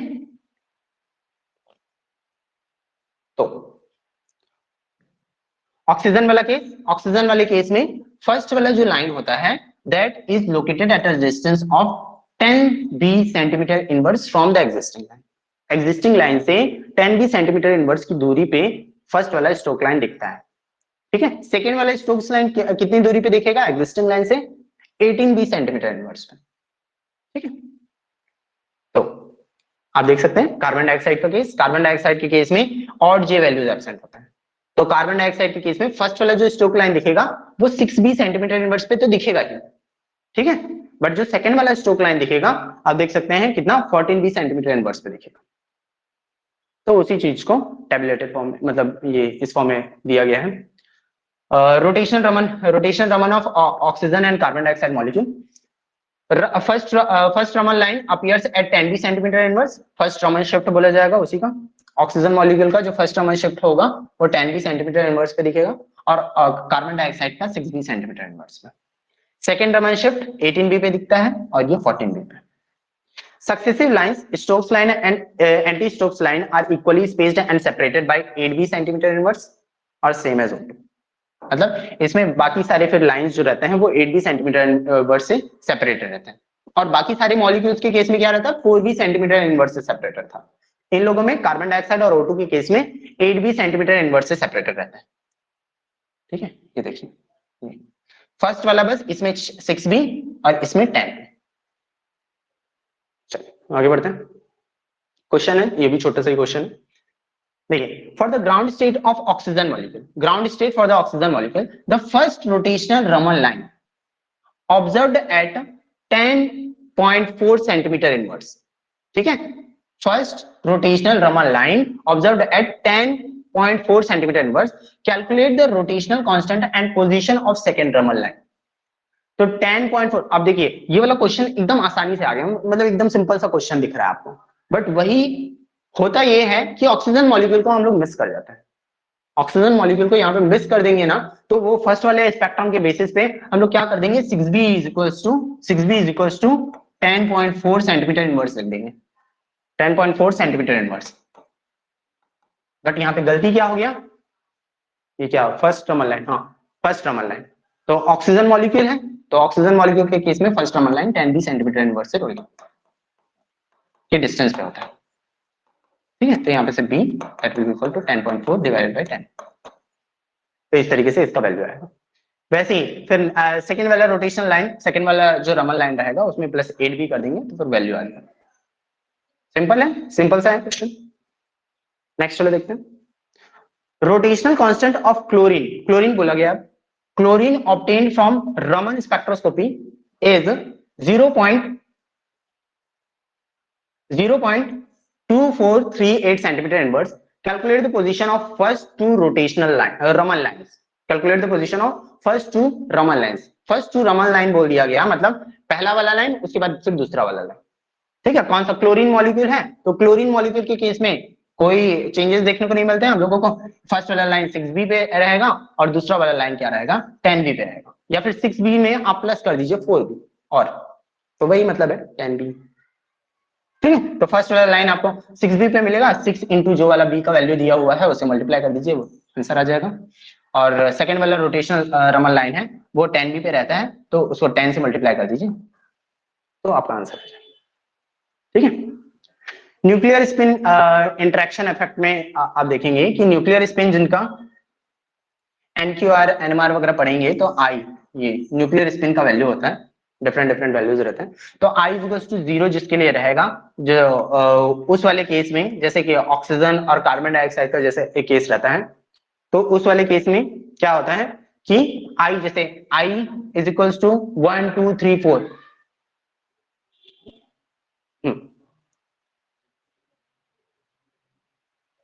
अच्छा,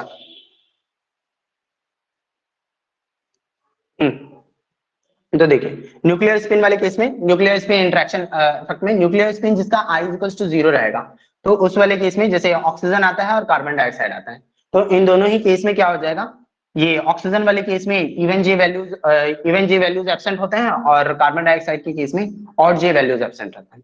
ठीक है, इसको याद करना है, जो कि पहले ही डिस्कस कर लिया हम लोग। और न्यूक्लियर स्पिन जिसका I इज अनइक्वल टू 0 रहता है, जैसे कि नाइट्रोजन, हाइड्रोजन, ड्यूटेरियम के मॉलिक्यूल्स, इनका दो कंडीशंस बनता है, इनके दो कंडीशंस में क्या रहेंगे, I इज अनइक्वल टू 0 है, तो I इज अनइक्वल टू 0 में एक इंटीजर वैल्यू आएगा और एक फ्रैक्शनल वाला वैल्यू आएगा। जहां पे इंटीजर वाले वैल्यूज आते हैं उसके लिए जे इवन जो होगा दैट विल बी, इनकी इंटेंसिटी के बारे में बात हो रहा है, J even will be equal to 2 into J odd, मतलब जो जे इवन का इंटेंसिटी होगा वो दुगना होगा जे ऑड के।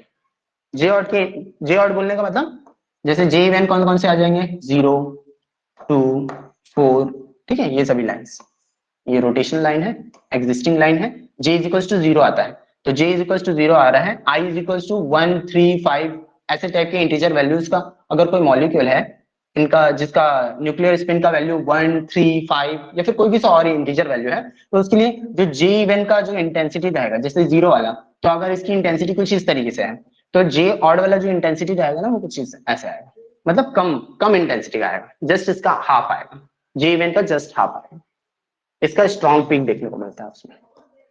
ठीक है, ये बहुत ज्यादा हम लोग आ गए, मतलब इतना सेट में नहीं पूछा जाता, बट नोट्स में मेंशन था करके मैं इसको बता रहा हूँ।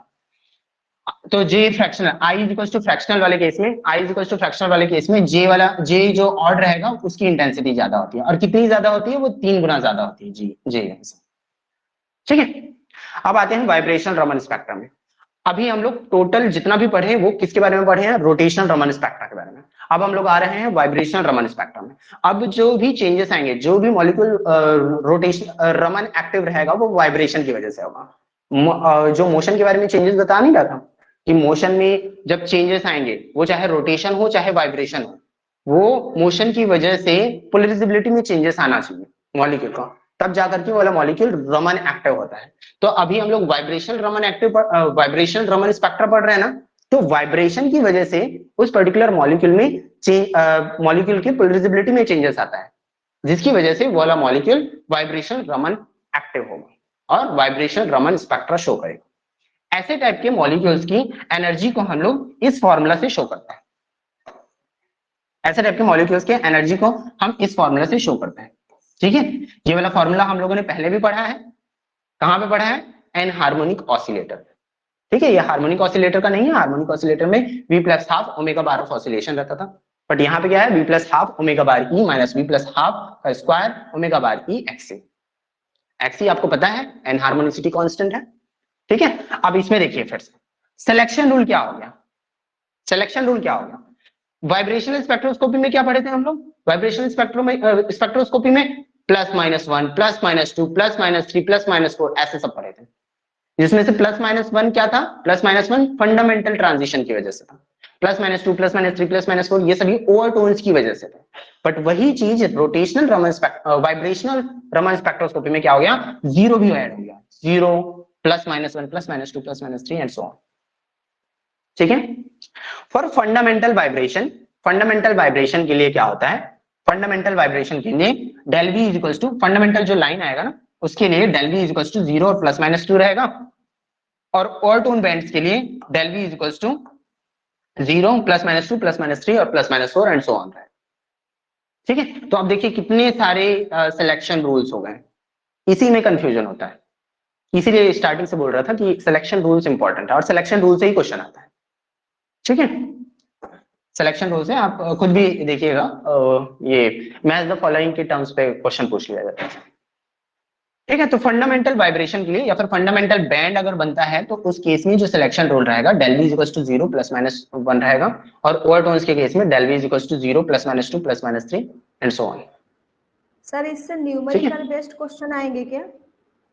हाँ मैम, न्यूमेरिकल बेस्ड भी आते हैं। देखिए न्यूमेरिकल बेस्ड कहाँ से आएंगे, वो सभी फॉर्मूला बेस्ड रहता है, जैसे कि इससे सर वो जो ये जो फंडामेंटल वाइब्रेशन है, ये ओवरटोन वाइब्रेशन है, इसी से मतलब कोई न्यूमेरिकल वाला क्वेश्चन, हाँ हाँ हाँ हाँ, वो वाइब्रेशन वाला बताया ना, वाइब्रेशन वाला हम लोग पढ़ रहे थे लास्ट वाले क्लास में, हाँ।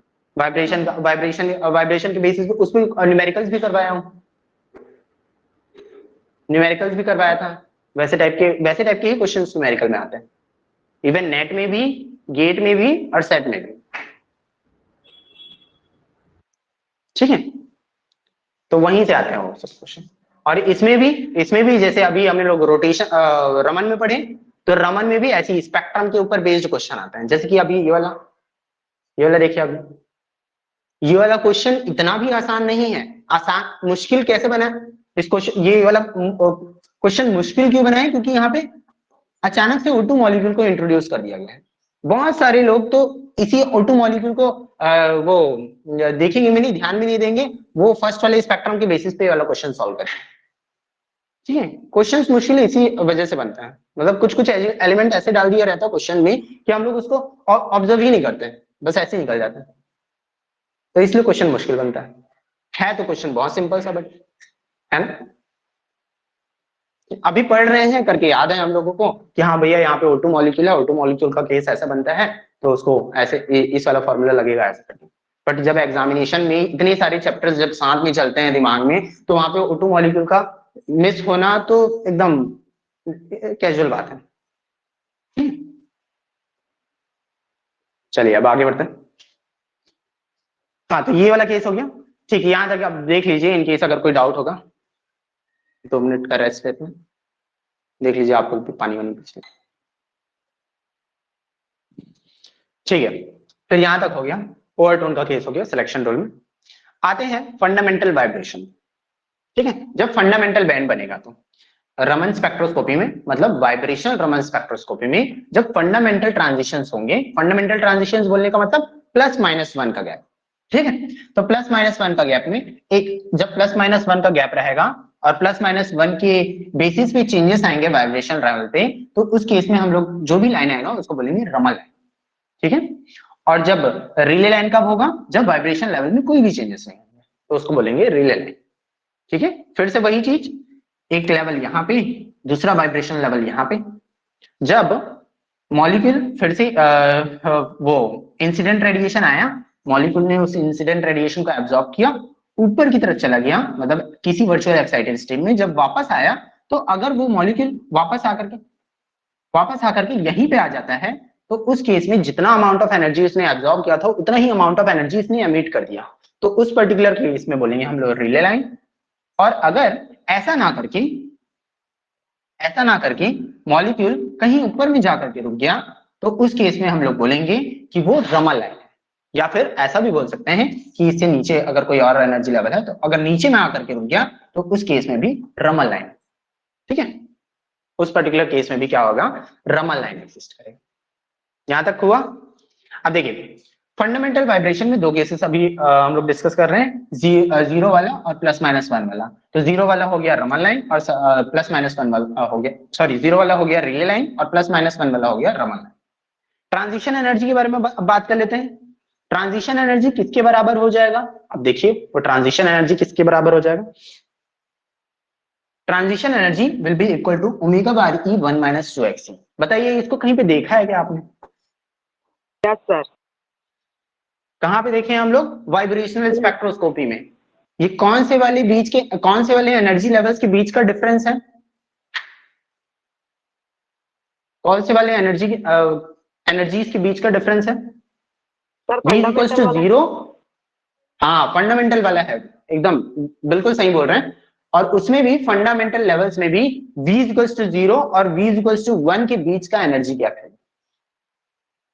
ठीक है, V इक्वल्स टू 0 और V इक्वल्स टू 1 के बीच के एनर्जी गैप है omega bar 1 minus 2 V equals to 2 और V इक्वल्स टू 1 और V इक्वल्स टू 2 के बीच का एनर्जी गैप क्या था? ओमेगा बार 1 माइनस 4 फिर V इक्वल्स टू 2 और V इक्वल्स टू 3 के बीच का एनर्जी गैप क्या था?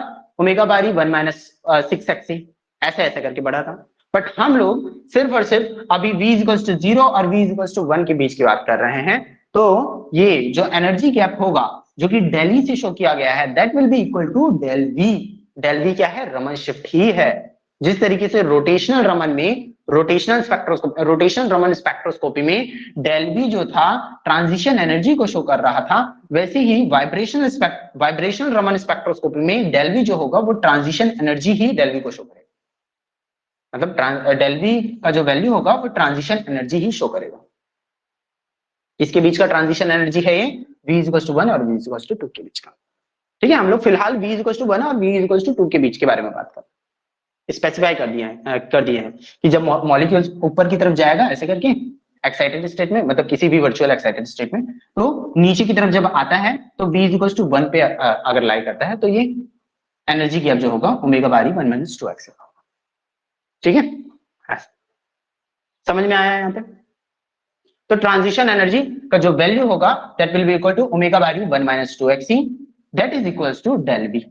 अब डेल V का वैल्यू मिल गया तो इससे हम लोग किसको निकाल सकते हैं? स्टोक्स लाइन को और एंटी स्टोक्स लाइन को भाई। तो क्या हो जाएगा पोजीशन ऑफ रमन लाइंस में स्टोक्स लाइन का वैल्यू क्या हो जाएगा? स्टोक्स लाइन का फॉर्मूला हम लोगों ने पढ़ा है, क्या होता है? Mu S is equals to mu not minus del V। Del V कितना आया है? ओमेगा बार 1 माइनस 2 के बराबर। समझ में आया? तो वाइब्रेशनल स्पेक्ट्रोस्कोपी में जो एग्जिस्टिंग लाइन होगा उससे जो लेफ्ट साइड में जो लाइन होता है जिसको हम लोग स्टोक्स लाइन बोलते हैं, उसका जो डिस्टेंस होगा that will be equal to omega bar 1 minus 2 और एंटी स्टोक्स लाइन का जो वैल्यू होगा दैट वो कहां पे होगा? वो राइट साइड में लाई करेगा और कितने डिस्टेंस पे लाई करेगा? ओमेगा बार 1 माइनस 2 के डिस्टेंस पे लाई करेगा। ठीक है, तो रोटेशनल स्पेक्ट्रम में और वाइब्रेशनल रमन स्पेक्ट्रम में कुछ इस तरीके से स्पेक्ट्रम देखने को मिलेगा। आगे आते हैं। देखिए डेल V का जो वैल्यू होता है ट्रांजिशन एनर्जी शो कर रहा है, मतलब रमन शिफ्ट का जो वैल्यू है वो बराबर किसके है? ट्रांजिशन एनर्जी के ही बराबर है। और ये जो ट्रांजिशन एनर्जी होता है वो क्या होता है? ओमेगा बार ऑफ ऑसिलेशन के बराबर होता है, that is equals to 1/2 pi c under root के अपॉन म्यू के बराबर। ठीक है, तो ये वाला फॉर्मूला इस तरीके से रिलेटेड है। आगे आते हैं क्वेश्चन पे। देखिए The vibration Raman line of HCl molecule appear at 2900 centimeter inverse. Vibrational Raman line of HCl molecule appear at 2900 centimeter inverse. Calculate equilibrium vibrational frequency. तो इसका वो तो किया नहीं गया है। Equilibrium vibrational frequency को कैलकुलेट करने के लिए बोला गया है, हालांकि सिंपल है क्वेश्चन। तो vibration Raman line of HCl molecule को 2900 सेंटीमीटर इनवर्स में एग्जिस्ट कर रहा है बोल रहे हैं। ठीक है, तो this will be equal to कितना हो जाएगा? ओमेगा बार E 1 माइनस 2 के बराबर। ठीक है, XC का वैल्यू दिया हुआ है इसमें, तो XC के वैल्यू को आप सब्स्टिट्यूट करेंगे यहाँ पे, तो ओवरऑल ये वाला वैल्यू तो कांस्टेंट ही निकल करके आ जाएगा। इस वाले वैल्यू को आप डिवाइड, मतलब ये वाले वैल्यू को डिवाइड कर देंगे इस वैल्यू से, तो ओमेगा बार ऑफ E का वैल्यू निकल जाएगा, ऑसिलेशन फ्रीक्वेंसी। ठीक है, सिंपल सा था हालांकि। चलिए अब आगे आते हैं। ये हो गया वाइब्रेशनल स्पेक्ट्रोस्कोपी, मतलब वाइब्रेशन रमन स्पेक्ट्रोस्कोपी। हम क्या क्या पढ़ लिए, एक रोटेशनल रमन स्पेक्ट्रोस्कोपी पढ़ लिए, वाइब्रेशनल रमन स्पेक्ट्रोस्कोपी पढ़ लिया। अब क्या करेंगे हम लोग, रोटेशन और वाइब्रेशन दोनों को मिला करके पढ़ेंगे। तो देखिए उसके लिए जब एनर्जी का फॉर्मूला होगा उस पर्टिकुलर मॉलिक्यूल के लिए, वो एनर्जी का फॉर्मूला इस तरीके से डिनोट करेंगे हम लोग। ठीक है, इसमें कौन कौन से टर्म्स आ रहे हैं, एक तो बीजे इंटू जे प्लस वन। बीजे इंटू जे प्लस वन कौन सा वाला रोटर का आ रहा है, रिजिड रोटर का। और वाइब्रेशन के केस में कौन सा आ रहा है, v+1/2, v+12 omega bar e minus v+12 का square omega bar e x. ये एन हार्मोनिक ऑसिलेटर का फॉर्मूला आ रहा है। ठीक है, तो ओवरऑल एनर्जी का जो फॉर्मूला बनेगा जब रोटेशन और वाइब्रेशन रमन स्पेक्ट्रोस्कोपी को देखेंगे तो एक रिजिड रोटर का एनर्जी का एक्सप्रेशन इंक्लूड होगा और साथ में एन हार्मोनिक ऑसिलेटर के एनर्जी का एक्सप्रेशन इंक्लूड होगा। ठीक है, अब यहां पे भी फिर से सिलेक्शन रूल। सिलेक्शन रूल में क्या क्या है देखिए, सिलेक्शन रूल में डेल वी का जो केस रहेगा that will be equal to 0 और +-1। ठीक है, और यहां पे सिर्फ और सिर्फ फंडामेंटल ट्रांजिशन को, फंडामेंटल वाइब्रेशन को इंक्लूड किया गया है। ठीक है, अगर हम लोग ओवरटोन को इंक्लूड करते तो वो +-2, +-3, +-4 वो सब भी जाता, बट फिलहाल के लिए हम लोग सिर्फ फंडामेंटल वाइब्रेशन के बारे में बात कर रहे हैं। तो इसलिए 0 और +-1 वाइब्रेशन का केस हो गया, और रोटेशनल का केस क्या हो जाएगा, 0 और +-2। इसके बेसिस पे दो क्राइटेरिया बने, मतलब दो कंडीशंस बनेंगे। वो दो कंडीशंस को देखिए कैसा बनेगा। अब यहां पे क्या बात चल रहा है, रोटेशन और वाइब्रेशन मिला करके। ठीक है, दोनों ही लेवल का चेंजेस देखने को मिलेंगे, इसमें दोनों ही लेवल के चेंजेस देखने को मिलेंगे। रोटेशन वाले केस में सिर्फ रोटेशन का चेंजेस देखने को मिलेगा, वाइब्रेशन वाले केस में वाइब्रेशन का चेंज देखने को बस हम लोग इंक्लूड करा रहे थे, वाइब्रेशन के चेंजेस को वाइब्रेशन के लेवल को चेंज करके देख रहे थे, हालांकि रोटेशन के लेवल में भी चेंजेस होता है। ठीक है, अब यहां पे हम लोग देखेंगे वाइब्रेशन के साथ साथ रोटेशन में भी जब चेंजेस आएगा तो किस तरीके से, किस अलग अलग कंडीशंस पे आ सकता है, मतलब किस अलग अलग तरीके से आ सकता है। तो देखिए पहला कंडीशन है रिले लाइन का। रिले लाइन वाले केस में क्या होगा, del G is equal to 0 और del V is equal to 0। बोलने का मतलब ये वाला लाइन और ये वाला लाइन, ये वाइब्रेशन का हो गया, इसमें हो गया रोटेशन का लाइन ऐसे। ठीक है, अब इस वाइब्रेशन लेवल पे मान लेते हैं del G is equal to 0 पे यहां पे मॉलिक्यूल प्रेजेंट है। ठीक है, मैं रिले लाइन वाला केस डिस्कस कर रहा हूं।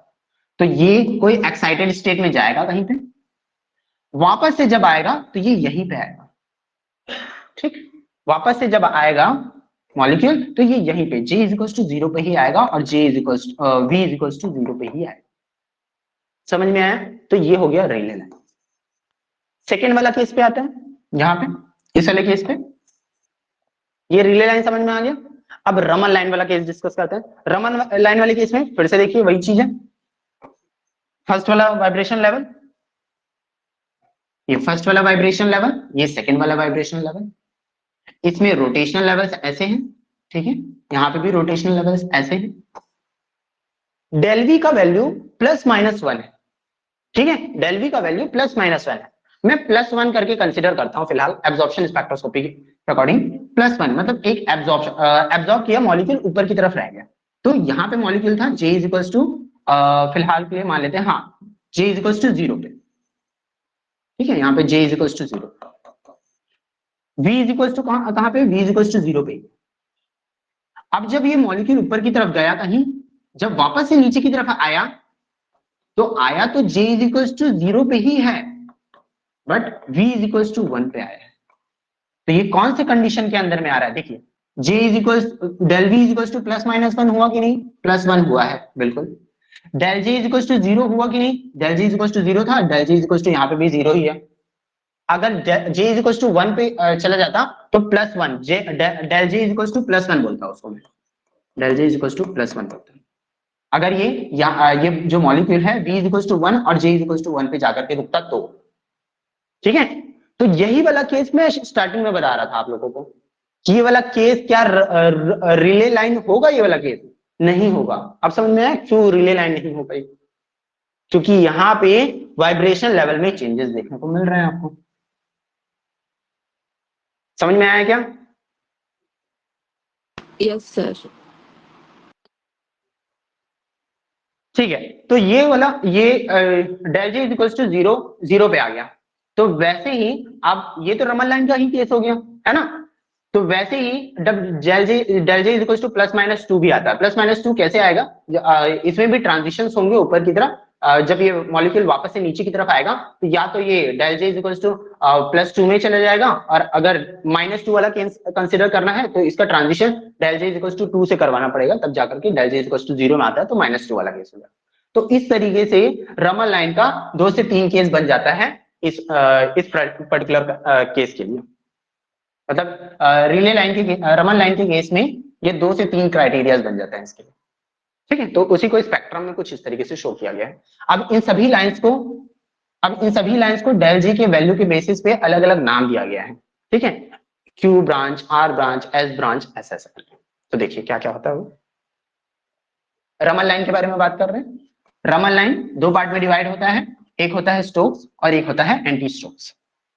स्टोक्स वाले केस में डेल बी का वैल्यू -1 है, और एंटी स्टोक्स लाइन के केस में डेल बी का वैल्यू +1।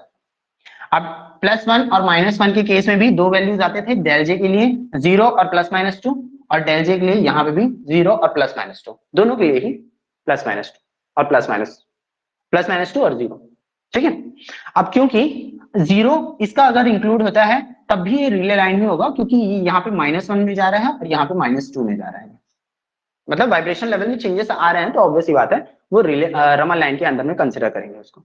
अब इन सभी केसेस में इस पूरे पेज में आपको क्या चीजों को याद रखना है उसको देखिए।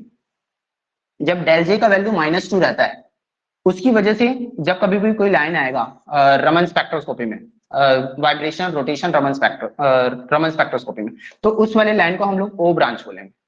Del J is equal to 0 पे जब भी लाइन आएगा तो उसको हम लोग क्यू ब्रांच बोलेंगे, और del J is equal to +2 में जो भी लाइन आएगा उसको एस ब्रांच बोलेंगे।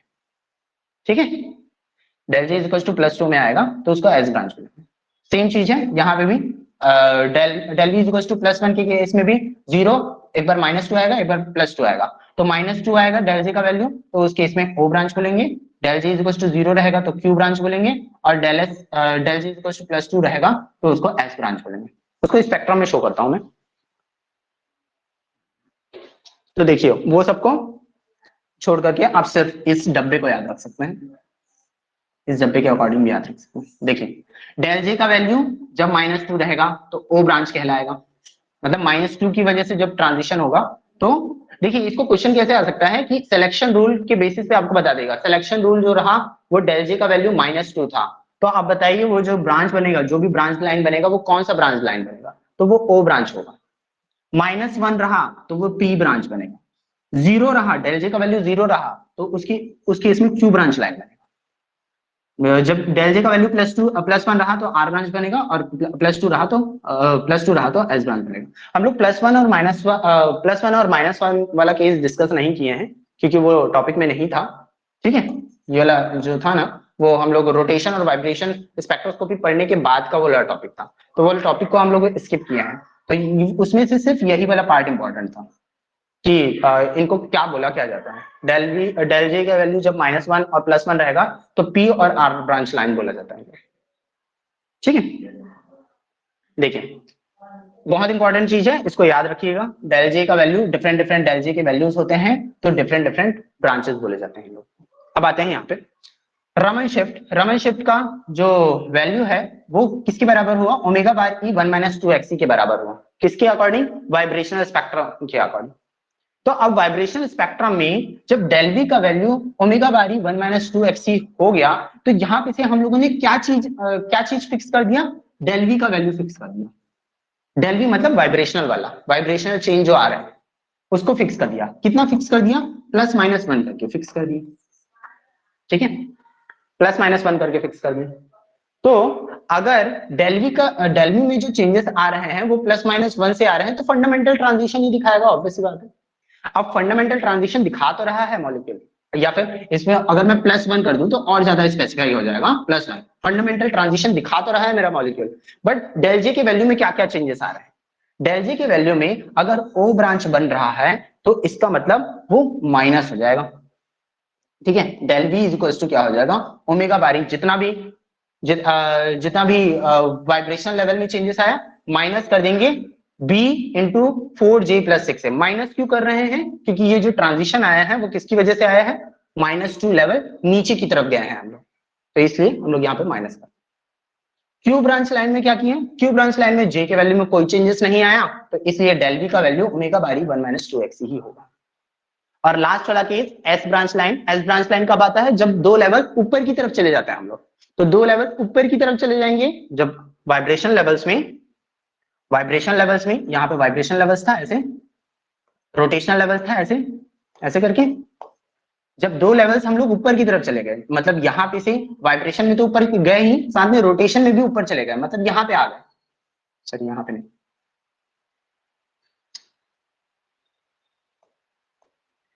रोटेशन में भी यहाँ पे आ गए, तो 2 लेवल ऊपर हुआ ना वाइब्रेशन। यहां से यहां तक का जो डिस्टेंस है वो कितना है? ओमेगा बार ई 1 - 2x का। ठीक है, बट मेरा मॉलिक्यूल यहाँ पे तो नहीं है, वो ऊपर में तो चला गया यहाँ पे, तो यहां से यहां तक का जो डिस्टेंस होगा वो कितना का होगा? वो इतना का होगा, b इंटू 4j+6 ऐसा होगा। तो इतना प्लस इतना, तो उससे एस ब्रांच लाइन आता है। ठीक है, तो अब डेल वी के वैल्यूज जैसे ही हम लोग कैलकुलेट किए, तो फाइनल फॉर्मूला में जब हम लोग लगते हैं पोजीशन ऑफ रमन लाइन में, जिसमें स्टोक्स लाइन आता है और एंटी स्टोक्स लाइन आता है, तो स्टोक्स लाइन का फॉर्मूला क्या होता है? Del S is equal to mu not minus del V. तो म्यू ओ ब्रांच लाइन के क्या हो जाएगा? डेल वी का वैल्यू ओ ब्रांच लाइन के लिए omega bar e 1 - 2x minus b into 4j+6 आया हुआ है। तो उसके वैल्यू को जब हम लोग पुट करेंगे तो ओवरऑल जो फॉर्मूला निकल करके आएगा ओ ब्रांच लाइन के लिए, वो क्या होगा? देखिए ध्यान से देखिएगा इसको, वो क्या हो जाएगा? μs is equal to mu not minus omega bar e. देखिए ये एक लाइन है ऐसे करके, यहाँ पे एग्जिस्टिंग लाइन है ऐसे करके। ठीक है, अब यहाँ पे ओ ब्रांच लाइन के बारे में बात चल रहा है। ओ ब्रांच लाइन कौन सा वाला है? स्टोक्स लाइन के लिए। स्टोक्स लाइन के लिए मतलब हम लोग लेफ्ट साइड में बनाएंगे। लेफ्ट साइड में भी ओ क्यू और एस ब्रांच बनेगा, राइट साइड में भी ओ क्यू और एस ब्रांच बनेगा। ठीक है, तो कैसे बनेगा? देखिए स्टोक्स लाइन है, स्टोक्स लाइन कहाँ पे आ रहा है? ओमेगा बार मतलब म्यू नॉट से हम लोग कम आए, पीछे आए, कितना? Omega bar e 1 - 2x। Omega bar e 1 - 2x यहाँ पे पीछे आए, उसके बाद थोड़े से आगे बढ़ गए b इंटू 4j+6, तो यहाँ पे कहीं पे, तो ये वाला लाइन जो होगा वो ओ ब्रांच रहेगा। ठीक है, ओ ब्रांच देखते जाइएगा, फिर मैं डायरेक्टली स्पेक्ट्रम को दिखाऊंगा। क्यू ब्रांच को देखिए, omega bar e 1 - 2x, sorry mu S is equal to mu not minus omega bar e 1 - 2x। तो देखिए म्यू नॉट इससे माइनस आ गए हम लोग कितना? ओमेगा बारी 1 - 2x, जो कि यहाँ पे, तो ये क्यू ब्रांच बने। ठीक, अब ये एस ब्रांच को देखिए, एस ब्रांच कहाँ पे है? Mu S mu naught minus omega bar e 1 - 2x, minus omega bar e 1 - 2x Q के पास आ गए, उसमें से भी और माइनस कर दिया कितना? b इंटू 4j+6, मतलब इतना ही डिस्टेंस और माइनस कर दिए, तो यहाँ पे कौन सा आएगा? एस ब्रांच आएगा। ये कौन सा हो गया? स्टोक्स लाइन का केस हो गया। ठीक, अब एंटी स्टोक्स लाइन के केस में आते हैं। ओ ब्रांच वाला लाइन देखते हैं। ओ ब्रांच वाला लाइन फॉर्मूला में बस पुट कर रहे हैं और कुछ नहीं कर रहे हैं, तो mu S is equal to क्या हो जाएगा? Mu A is equal to क्या हो जाएगा? मैं डायरेक्टली फिर स्पेक्ट्रम दिखाऊंगा ना, देखना कैसे आ रहा है। Mu A is equal to mu nought, यहाँ पे म्यू नॉट है, प्लस ये म्यू डेल वी का वैल्यू कितना होता है इसके लिए? ये किसके लिए? ओ ब्रांच के लिए omega bar e 1 - 2x minus b into 4j+6। अभी ऊपर की तरफ निकाले हैं, वही वाला वैल्यू पुट किया गया है। अब मैं ऊपर की तरफ स्लाइड करके दिखाऊंगा तो ये सारी चीजें मिट जाएंगी, इसलिए मैं यहाँ पे दिखा नहीं रहा हूँ उसको। ऊपर की तरफ यही वाला वैल्यू निकल करके आया है, किसके लिए? ओ ब्रांच के लिए। तो ओ ब्रांच का वैल्यू बस यहाँ पे पुट किया है, तो ये वैल्यू कहाँ पे आ रहा है? इसका लाइन कहाँ पे आ रहा है उसको देखिए, म्यू नॉट इससे आगे गए, प्लस किए ओमेगा बारी 1 - 2x, तो ओमेगा बारी 1 - 2x मान लीजिए यहाँ पे प्लस कर दिया। ठीक है, इसमें थोड़ा कम आ गया, कम किए कितना? माइनस b इंटू 4j+6, तो यहाँ पे मान लीजिए इसको यहाँ पे, तो ये वाला जो लाइन होगा ओ ब्रांच, एंटी स्टोक्स लाइन के केस में ओ ब्रांच यहाँ पे आएगा, तो पहले ओ ब्रांच आएगा।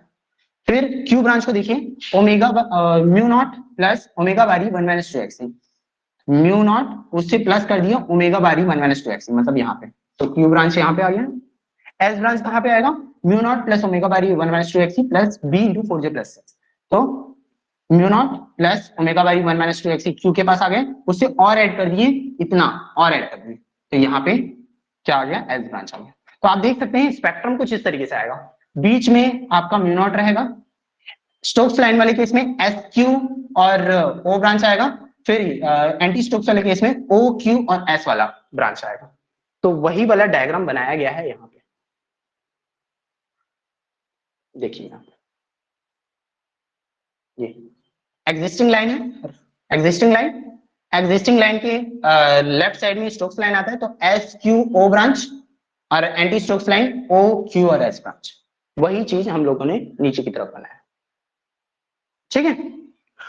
तो अब फाइनल चीज ये है कि इतना सारा चीज हम लोगों को याद नहीं करना है, हम लोगों को सिर्फ ये याद रखना है कि सिलेक्शन रूल के बेसिस पे कौन कौन सी चीजें लाइंस बनती, ठीक है। इतना बहुत ज्यादा कॉम्प्लिकेटेड लग रहा होगा ये चीज, 2-3 बार पढ़ेंगे तो एक बार समझ में आ जाएगा फिर नेक्स्ट टाइम से, ठीक है। हम लोगों को याद क्या रखना है, याद ये रखना है कि इनके सिलेक्शन रूल्स क्या होते हैं, फंडामेंटल ट्रांजिशन के लिए सिलेक्शन रूल्स क्या होता है, सिलेक्शन रूल में ही से ही क्वेश्चन आते हैं अक्सर, तो सिलेक्शन रूल्स क्या होते हैं। और जो फॉर्मूला बेस्ड जो क्वेश्चन आ रहे थे, न्यूमेरिकल्स जो क्वेश्चन आ रहे थे, वो वाइब्रेशनल स्पेक्ट्रोस्कोपी से आएगा या फिर रमन स्पेक्ट्रोस्कोपी से आएगा, या फिर जो आज हम लोग वाइब्रेशनल स्पेक्ट्रोस्कोपी से आएगा, या फिर रोटेशनल स्पेक्ट्रोस्कोपी से आएगा, या फिर रमन स्पेक्ट्रोस्कोपी में जो आज हम लोग जिस तरीके का न्यूमेरिकल डिस्कस किए वैसे टाइप के क्वेश्चन आते हैं, ठीक है।